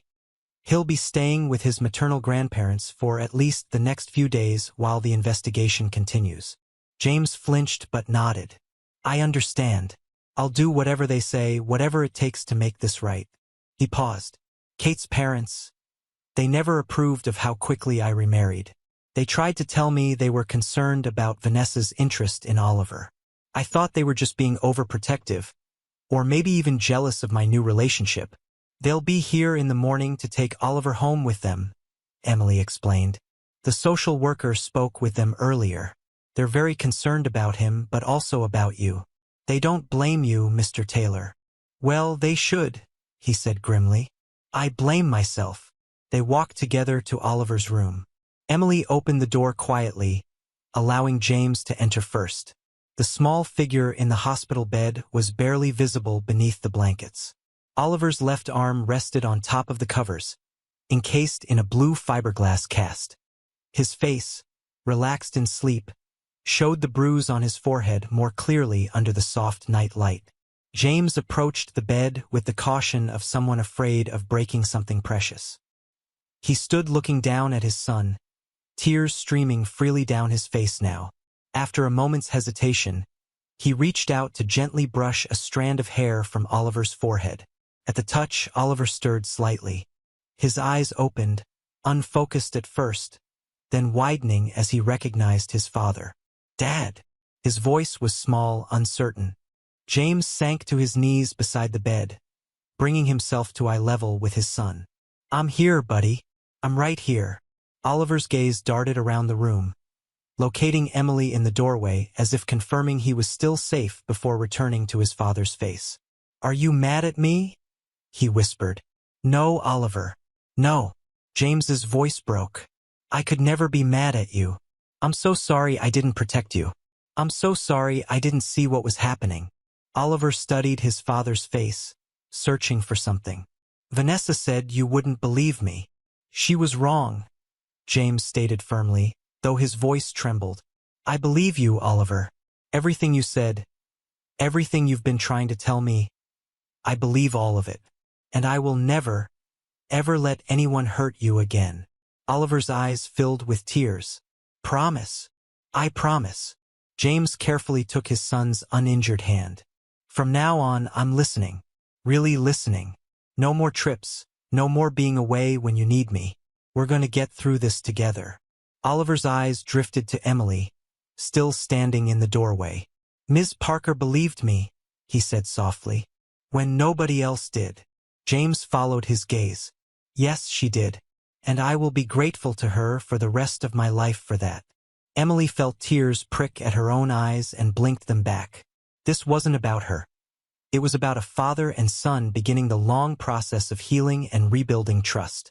"I'll give you two some privacy," she said, stepping back into the hallway.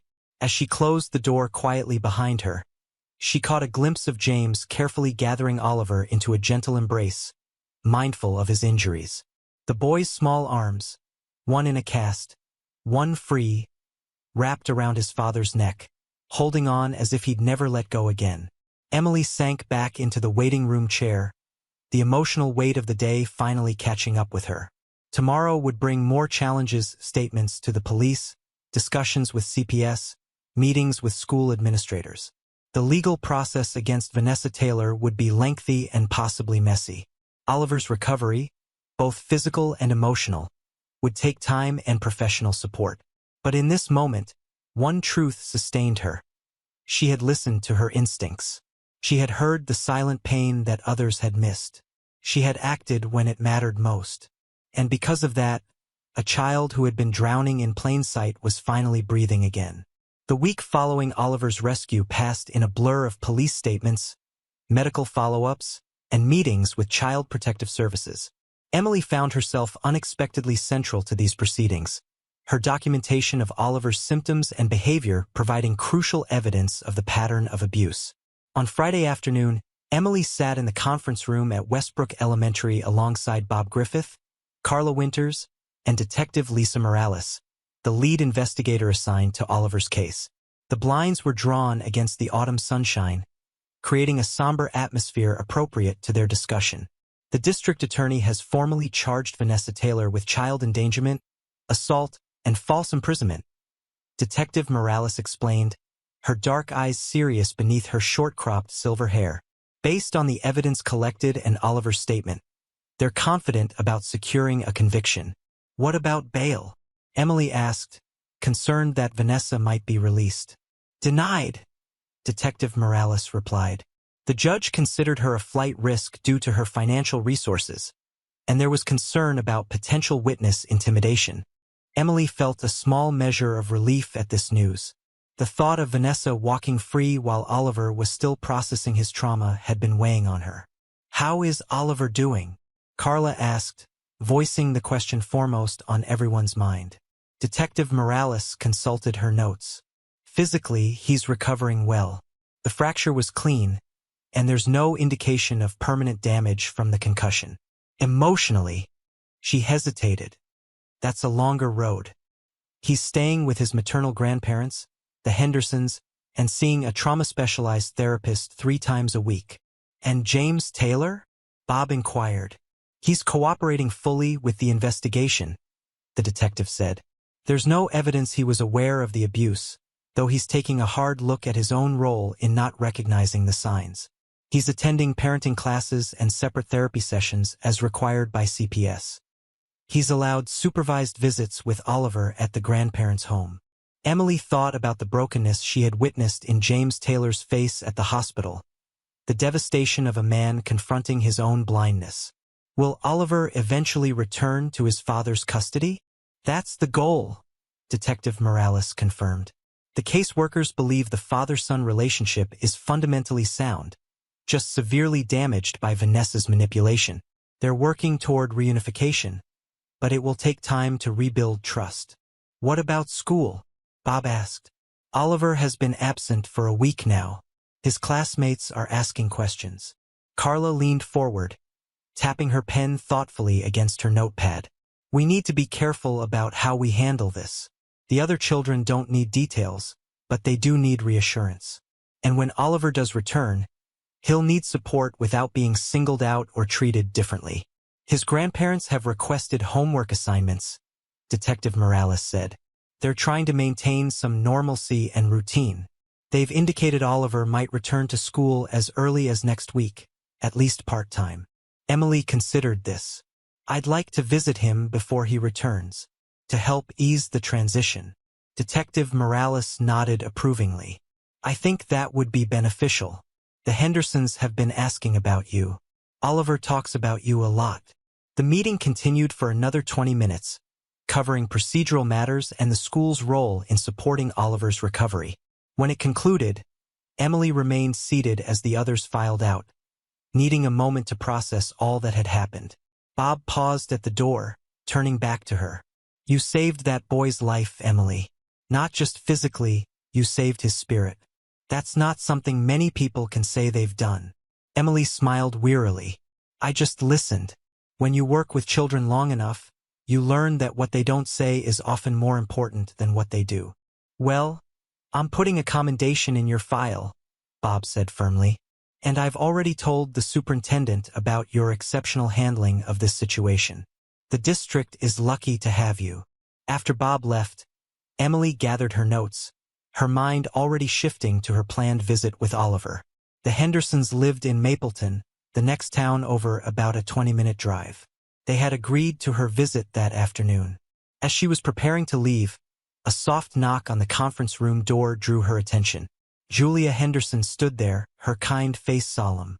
"I just wanted to thank you," Julia said without preamble. "If you hadn't been so persistent, if you hadn't trusted your instincts." She didn't finish the sentence, but she didn't need to.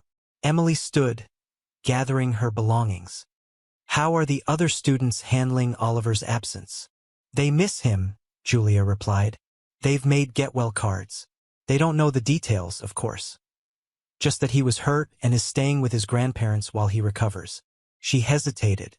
"I've been trying to prepare them for his return, for the cast and any behavioral changes they might notice. Kids can be unintentionally cruel sometimes." "You're handling it beautifully," Emily assured her. "And we'll all be there to support Oliver when he comes back." Julia nodded, then added, "I keep thinking about all the signs I missed, the withdrawal, the change in his demeanor. I should have pushed harder, asked more questions." "We all have that thought," Emily admitted. "But the truth is, abusers like Vanessa are skilled at hiding their actions and silencing their victims. The important thing is that we did eventually see through it, and we acted." As Emily drove to the Hendersons' home later that afternoon, golden autumn lights slanted through the trees lining the rural roads. Fallen leaves spiraled in the wake of her car, a reminder of the changing seasons. Change was coming for Oliver, too painful but necessary change that would hopefully lead to healing.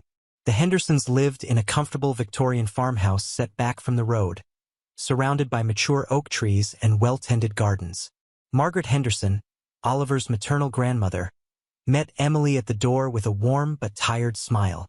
In her mid-60s, she had the same kind eyes as her late daughter, though now shadowed with worry. "Ms. Parker, thank you for coming," she greeted Emily, ushering her inside. "Oliver's been asking when he might see you." The house was warm and invitingly cluttered in a way that spoke of a lifetime of memories. Family photographs lined the walls of the entryway, many featuring Oliver's mother, Kate, at various ages. Emily recognized her from the resemblance to Oliver, the same sandy hair and thoughtful blue eyes. "Please, call me Emily," she said, following Margaret into a cozy living room where a fire crackled in the hearth. "How is he doing?" Margaret's expression grew somber. "Better each day, but it's a process. The nightmares are the worst. He wakes up crying, afraid that Vanessa has somehow found him." She lowered her voice. "The therapist says it's normal, that it will take time for him to feel truly safe again." "And James?" Emily asked carefully. "How are the visits going?" "It's complicated," Margaret admitted. "Robert, my husband, was furious at first, wanted to ban James from the property. But Oliver needs his father, and James is genuinely devastated by what happened." She sighed deeply. "We're trying to remember that there are two victims here. Oliver, of course, primarily. But James was manipulated too, in a different way." Before Emily could respond, a tentative voice called from the doorway, "Ms. Parker." Oliver stood there, his left arm in its blue cast, a tentative smile on his face. He looked different already. Some color had returned to his cheeks, and though still thin, he didn't have the haunted, gaunt appearance that had so worried Emily. "Oliver," she greeted him warmly. "It's so good to see you."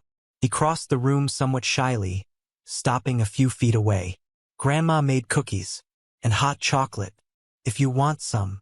"That sounds wonderful," Emily replied, understanding his need for ordinary, pleasant interactions. Margaret excused herself to the kitchen, leaving Emily and Oliver alone. He settled into an armchair opposite her, his cast resting on a small pillow. "How's the arm feeling?" Emily asked gently. "It itches sometimes," he admitted. "But Grandpa got me this special stick thing to scratch under the cast. And look," he held up the cast proudly. "Everyone signed it." Emily examined the cast, covered with signatures and small drawings. His grandparents' names, his father's large, careful writing, messages from his therapist and doctors, even Detective Morales. "There's room for your name too," Oliver said, producing a marker from his pocket. Emily accepted it with a smile, finding an empty spot to write, To the bravest boy I know, Ms. Parker. She added a small heart beside her name. Oliver examined her message with satisfaction before looking up at her, his expression turning serious. Is Vanessa still in jail? Yes, Emily confirmed, believing in honesty appropriate to his age. And she'll remain there until her trial. And after the trial? Will she go to real prison? Most likely, yes. The evidence against her is very strong, and what she did was very serious. Oliver seemed to digest this information, relief mingling with lingering anxiety on his face. Dad says I have to testify. Tell the judge what happened. Only if you're ready, Emily assured him. There are ways to make it easier. You wouldn't have to be in the same room with Vanessa, for instance. Oliver nodded slowly. My therapist, Dr. Levine, she says it might actually help me to tell my story and have people believe me. He looked down at his hands. It's still hard to believe that people actually believe me now. The simple statement broke Emily's heart. I've always believed you, Oliver, she said softly. Even when you couldn't say the words, I knew something was wrong. I just wish I had figured it out sooner. You figured it out before anyone else, he pointed out with unexpected wisdom. Dad didn't. My teachers didn't. Even I didn't know how to. He struggled to articulate the complex feelings. It's not your fault, Emily said firmly.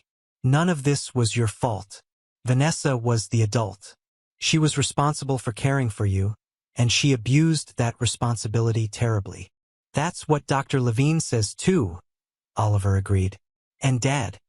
He cries sometimes when he visits. His voice dropped to a whisper.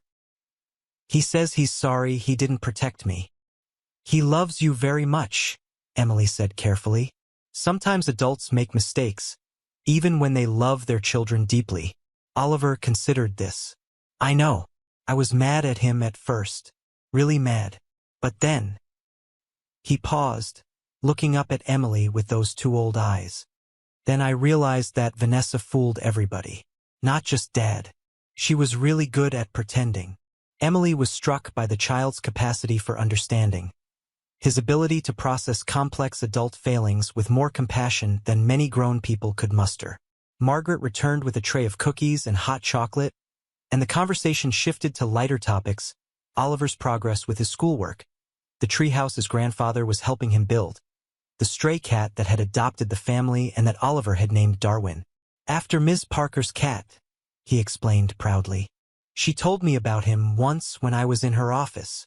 The hour passed quickly, and as Emily prepared to leave, she found herself reluctant to go.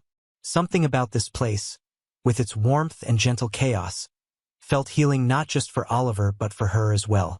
At the door, Oliver surprised her with a one-armed hug, quick but fierce.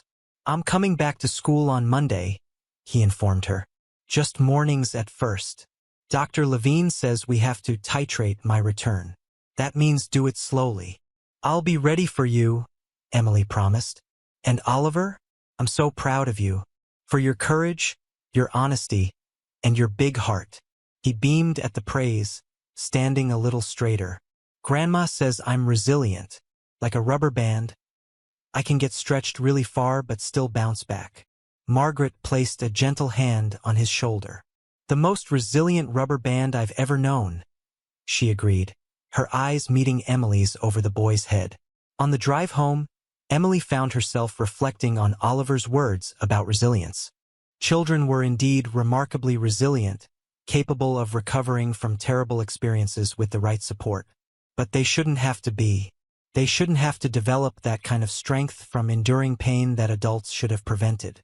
She thought about James Taylor, a man who had failed to see what was happening right under his roof, who had prioritized his career over his child's well-being, who had been blinded by his own needs and desires to the suffering of his son.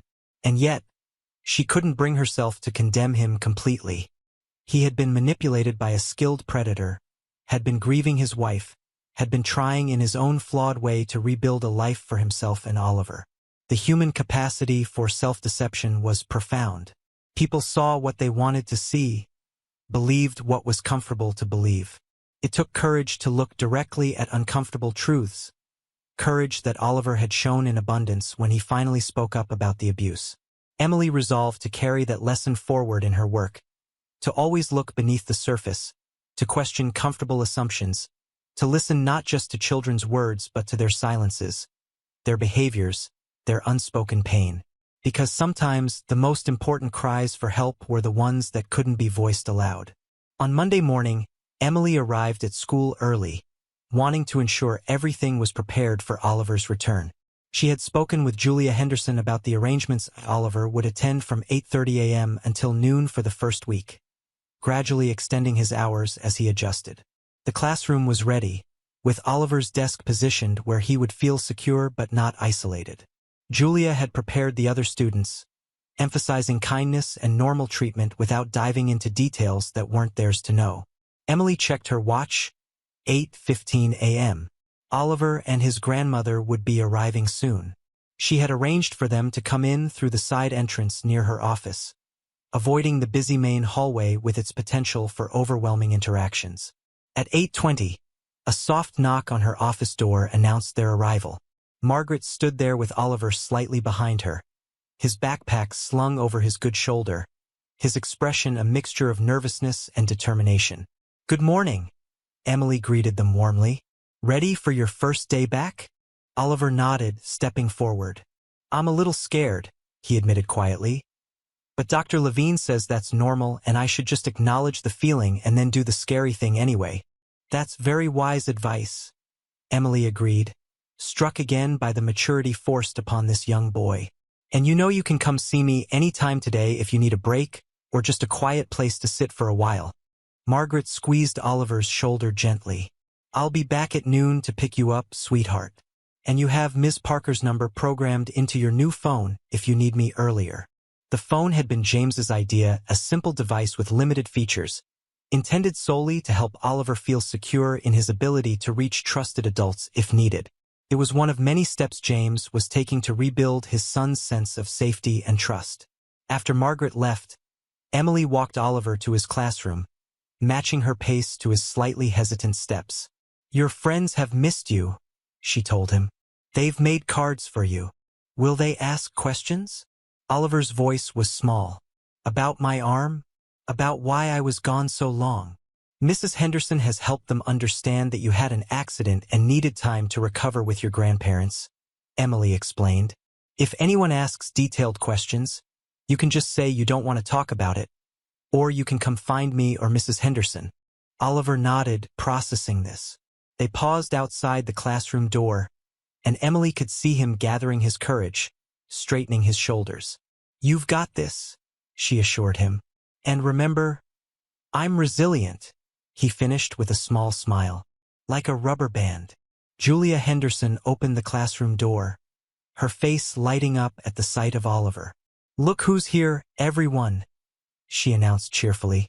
A chorus of greetings rose from the students, several calling out Oliver's name with genuine enthusiasm. A few rushed forward, eager to sign his cast or show him the projects he'd missed. Oliver's initial tension visibly eased as he was welcomed back into the familiar routine of school life. Emily watched from the doorway as Oliver settled at his desk, already engaged in conversation with the boy next to him, apparently explaining the proper technique for scratching under a cast.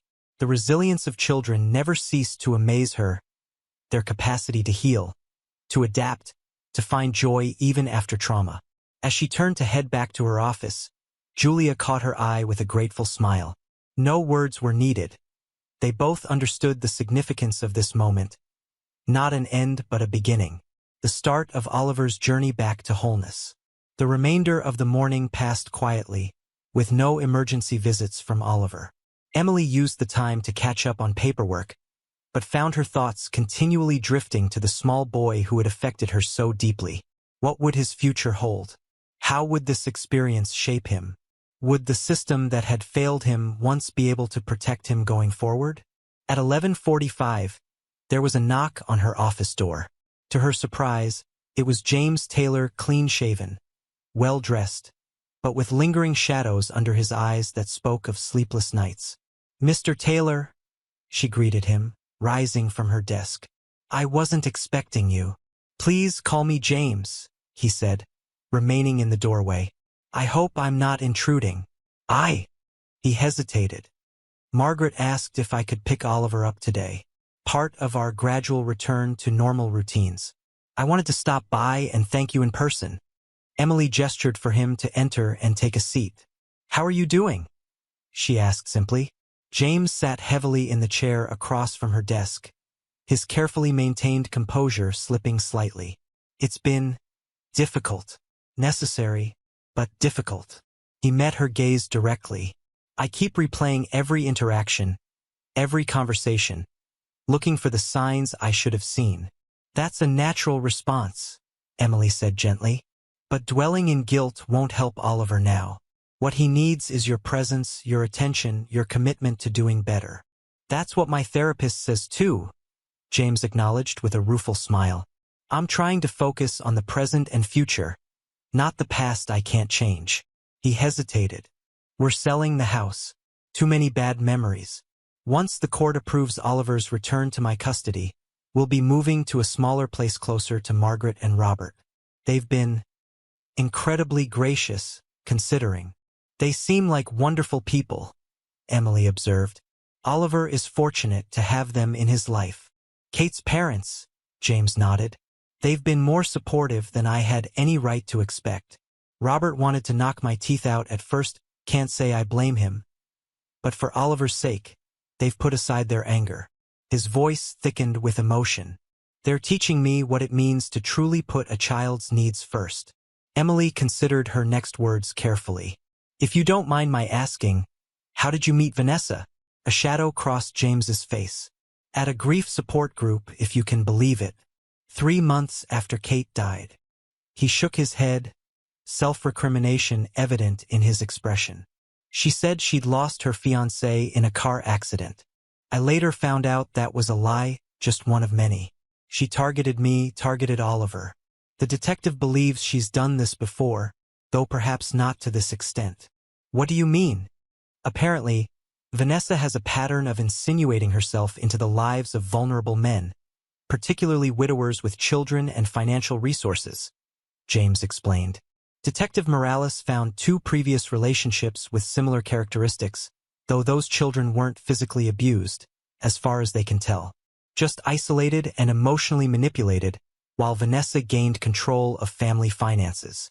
Emily absorbed this disturbing information. A predator, she said quietly. Yes, James agreed, his voice hardening. And I invited her into our home, gave her access to my son, my bank accounts, my life. He took a deep breath, visibly working to control his emotions. The divorce will be final soon. She's tried to claim half of everything, but her lawyer dropped her when the full details of the criminal charges emerged. The school bell rang, signaling the end of the morning session. James straightened, composing himself. I should go. Oliver will be waiting. As they walked together toward the classroom, James slowed his pace. Ms. Parker, Emily, I don't know how to adequately thank you for what you did. If you hadn't been so attentive, so persistent. He trailed off, unable to complete the thought. I was just doing my job, Emily said simply. No, James countered firmly. You went far beyond what most would have done. You saw what I couldn't or wouldn't see.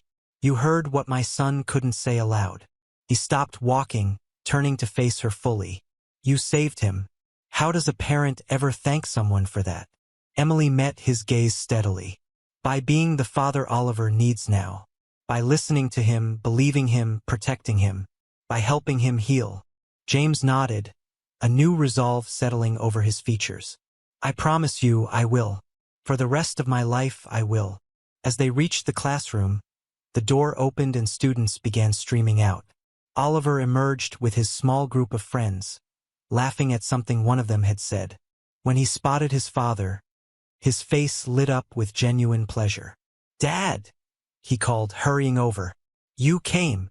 Of course I did, buddy, James replied, careful not to hover or be overprotective in front of Oliver's peers. Ready for lunch?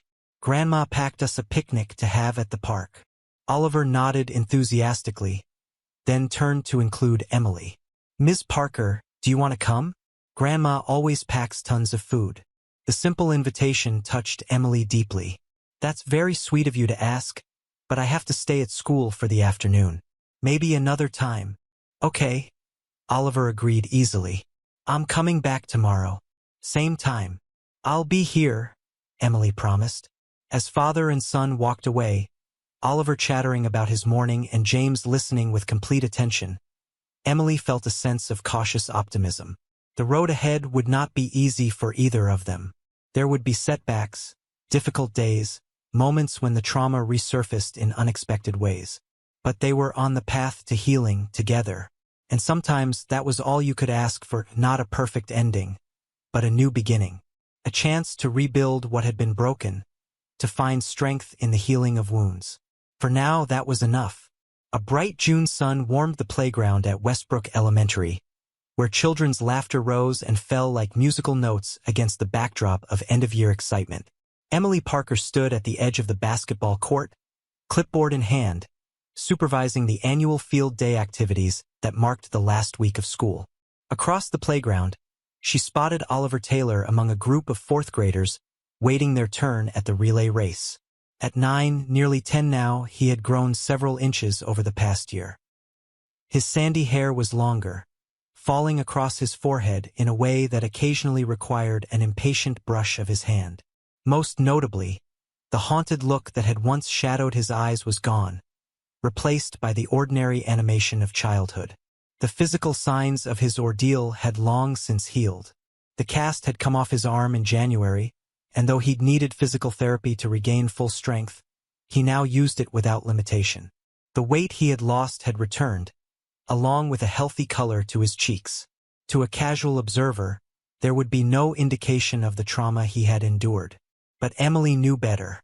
She had witnessed his journey over the past year, the good days and bad, the progress and setbacks, the slow rebuilding of trust and security. As the school nurse, she had a unique perspective on his recovery, both physical and emotional.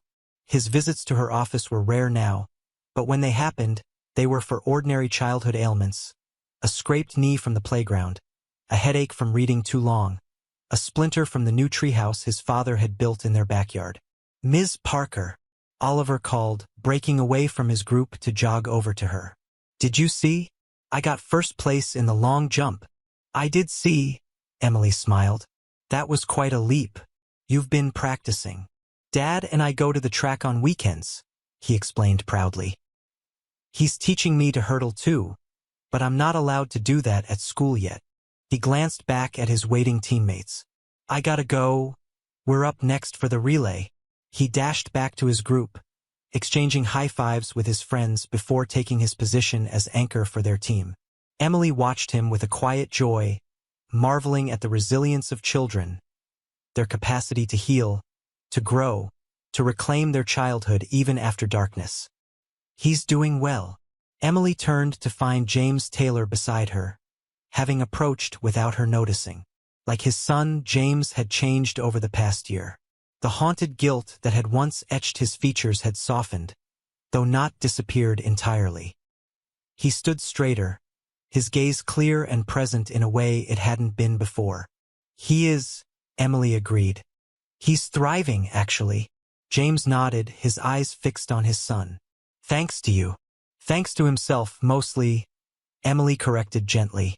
"And to you. You've done remarkable work rebuilding your relationship." It was true. After 3 months of supervised visits and intensive therapy for both father and son, the courts had approved Oliver's return to James's custody. They had moved into a modest house in a new neighborhood, close to the Hendersons and to Oliver's school. James had changed jobs, taking a position with less travel and more flexible hours that allowed him to be present for his son in ways he hadn't been before. "It's been a journey," James acknowledged. "Not always easy, but necessary. The best things in life rarely come without effort." Emily knew something of that effort: the family therapy sessions, the nightmares that had persisted for months, the days when Oliver's trauma had resurfaced in unexpected behaviors or fears. But she had also seen the commitment James had brought to the process, his unwavering dedication to making amends and rebuilding his son's trust. "Speaking of effort," James continued, Oliver mentioned you're leaving Westbrook at the end of this year? Emily nodded. I've accepted a position with the Children's Hospital in Boston. I'll be working with their Child Advocacy Center, helping train medical professionals to recognize signs of abuse and neglect. They couldn't have chosen better, James said sincerely. Though Westbrook will miss you terribly. Oliver especially. I'll miss him too, Emily admitted. All my students. But yes, Oliver holds a special place. Across the playground, the relay race began. Oliver's team was in third position when the baton finally reached him. He took off with surprising speed, overtaking one competitor and then, with a final burst of effort, the second. As he crossed the finish line in first place, his teammates erupted in cheers, surrounding him with high fives and celebratory pats on the back. Look at him, James said softly. Sometimes I still can't believe how far he's come. Emily followed his gaze, understanding the complex emotions behind his words. Children are remarkably resilient when they have the right support. That's what his therapist says, James agreed. Dr. Levine has been incredible through all this. Did Oliver tell you he's down to monthly sessions now? He did mention that, Emily nodded. He seemed very proud of the progress. James glanced at his watch. I should go. I'm helping set up for the 4th grade graduation ceremony this afternoon. He hesitated. Will you be there? I wouldn't miss it, Emily assured him. As James walked away, Oliver jogged back over, flushed with victory and exertion. Did you see? We won, he exclaimed breathlessly. You were fantastic, Emily confirmed. A natural athlete, just like your dad says. Oliver beamed at the praise. Then his expression turned more serious. Dad says you're leaving after this year. That's right, Emily replied. I've accepted a new position in Boston. Working with kids who've been hurt, Oliver said, demonstrating his understanding of her new role. Like me. Similar, yes, Emily acknowledged, always honest with him. Oliver considered this thoughtfully. I think that's good. You helped me when nobody else did. You can help other kids too. The simple statement touched Emily deeply. Thank you, Oliver. That means a lot to me. He scuffed his sneaker against the pavement, suddenly shy. I made something for you. For graduation. To say thank you. He glanced up at her. Dad helped me, but it was my idea. I'm looking forward to seeing it, Emily said warmly.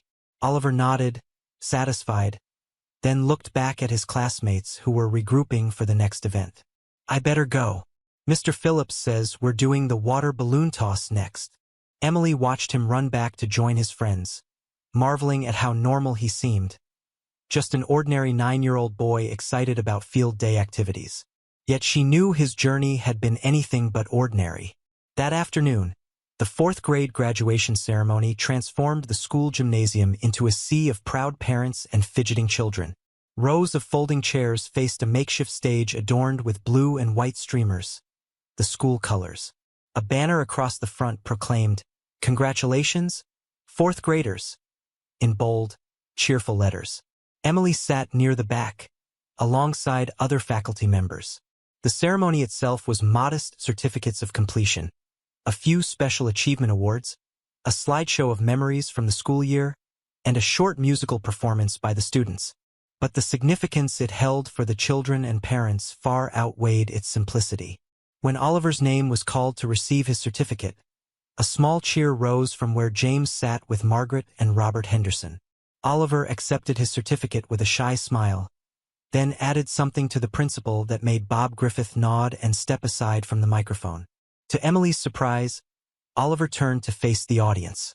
I'd like to say something," he began, his voice initially hesitant but gathering strength. "This year was really hard sometimes, but also really good, and there's someone who helped make the good parts possible." He looked directly at Emily. "Ms. Parker believed me when I didn't even know how to ask for help. She listened to what I couldn't say out loud." Emily felt tears prick at her eyes as Oliver continued. "Ms. Parker is leaving Westbrook, and I'm sad about that. But she's going to help other kids who need someone to listen to them and believe them. So I made this for her, to say thank you."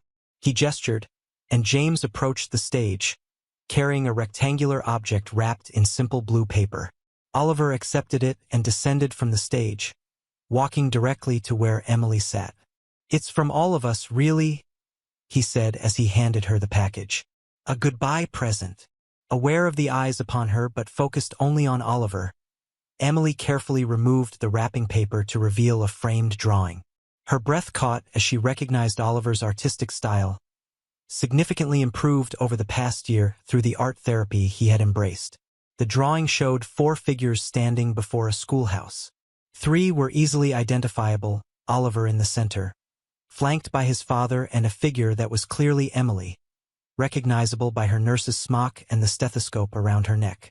The 4th figure, standing slightly apart but connected by a dotted line to Oliver, was a woman with gentle eyes and sandy hair like his mother, watching over them all. Beneath the drawing, in careful lettering, were the words, "To Ms. Parker, who heard what I couldn't say, thank you for saving me. Love, Oliver." Emily felt a tear escape despite her efforts to maintain composure. She looked up to find not only Oliver watching her reaction, but James and the Hendersons as well, their eyes reflecting the same gratitude expressed in the drawing. "It's beautiful, Oliver," she managed, her voice thick with emotion. "I'll treasure it always." He looked pleased, then suddenly wrapped his arms around her in a quick, fierce hug before returning to the stage to join his classmates for the closing song. As the ceremony concluded and families began to disperse for the reception in the cafeteria, Emily found herself surrounded by the Taylor Henderson family. Margaret embraced her warmly. "We can never thank you enough," the older woman said simply. Robert, more reserved but equally sincere, added, "You gave us back our grandson. There are no words for that kind of gift." James stood slightly apart, watching Oliver, who was chatting animatedly with classmates nearby. "He's going to miss you," he said quietly when Emily approached. "We all will. I'll stay in touch," Emily promised. "And Boston isn't so far away." James nodded, then added hesitantly, "The case is finally closed, by the way. Vanessa accepted a plea deal last week. 10 years, with possibility of parole after 7. Emily absorbed this information. The legal proceedings had dragged on for months, with numerous delays and motions that had prolonged the process. "How's Oliver handling that?" "Better than expected," James replied. "Dr. Levine has helped him understand that Vanessa being in prison means he's safe, other children are safe. That justice doesn't undo what happened, but it acknowledges it." He glanced again at his son. "He's stronger than I am, I think. More able to move forward without looking back." "Children often are," Emily observed. "They live more fully in the present than adults do." Oliver noticed them talking and bounded over, his graduation certificate clutched in one hand. "Dad, can Ms. Parker come to dinner? Grandma made her special lasagna, and there's chocolate cake for dessert." James looked to Emily with a smile. "We'd be honored if you'd join us. A small thank you for everything." "I'd love to," Emily accepted, touched by the invitation. As they walked out of the gymnasium together, Oliver slipped his hand into Emily's with the easy trust of a child who had learned that some adults were, indeed, worthy of that trust. They stepped into the June sunshine, where the school grounds were alive with the sounds of families celebrating, of children laughing, of another year completed and new beginnings on the horizon. For Oliver, the coming year would bring 5th grade at a new school, continued healing, and the ongoing rebuilding of family bonds that had been tested but ultimately strengthened by adversity. For Emily, it would bring new challenges, new children who needed her attentiveness and advocacy, new opportunities to make a difference. But in this moment, walking hand in hand with a child who had once been drowning in silent pain and now bubbled with life and chatter, Emily felt the full weight and wonder of what had been accomplished. Not by her alone, but by all of them together, the teachers who had noticed, the counselor who had listened, the grandparents who had provided refuge, the father who had found the courage to face his failures and change, and most of all, the boy who had found his voice when it mattered most. Some wounds left scars, Emily knew. Oliver would always carry the marks of his experience, visible not on his body but in his spirit. Yet scars were not merely evidence of past pain. They were testament to healing, to survival, to the body and spirit's remarkable capacity to mend what had been broken. As if reading her thoughts, Oliver looked up at her with a smile that reached his eyes clear, trusting eyes that no longer held shadows. "I'm okay now, Miss Parker," he said simply. "Really okay." And in that moment, Emily knew it was true. The silent pain had given way to spoken truth, to healing, to a future where a child's voice would never again go unheard. For Oliver, for his family, and for Emily herself, that was the greatest victory of all. "Yes," she agreed, squeezing his hand gently. "You really are."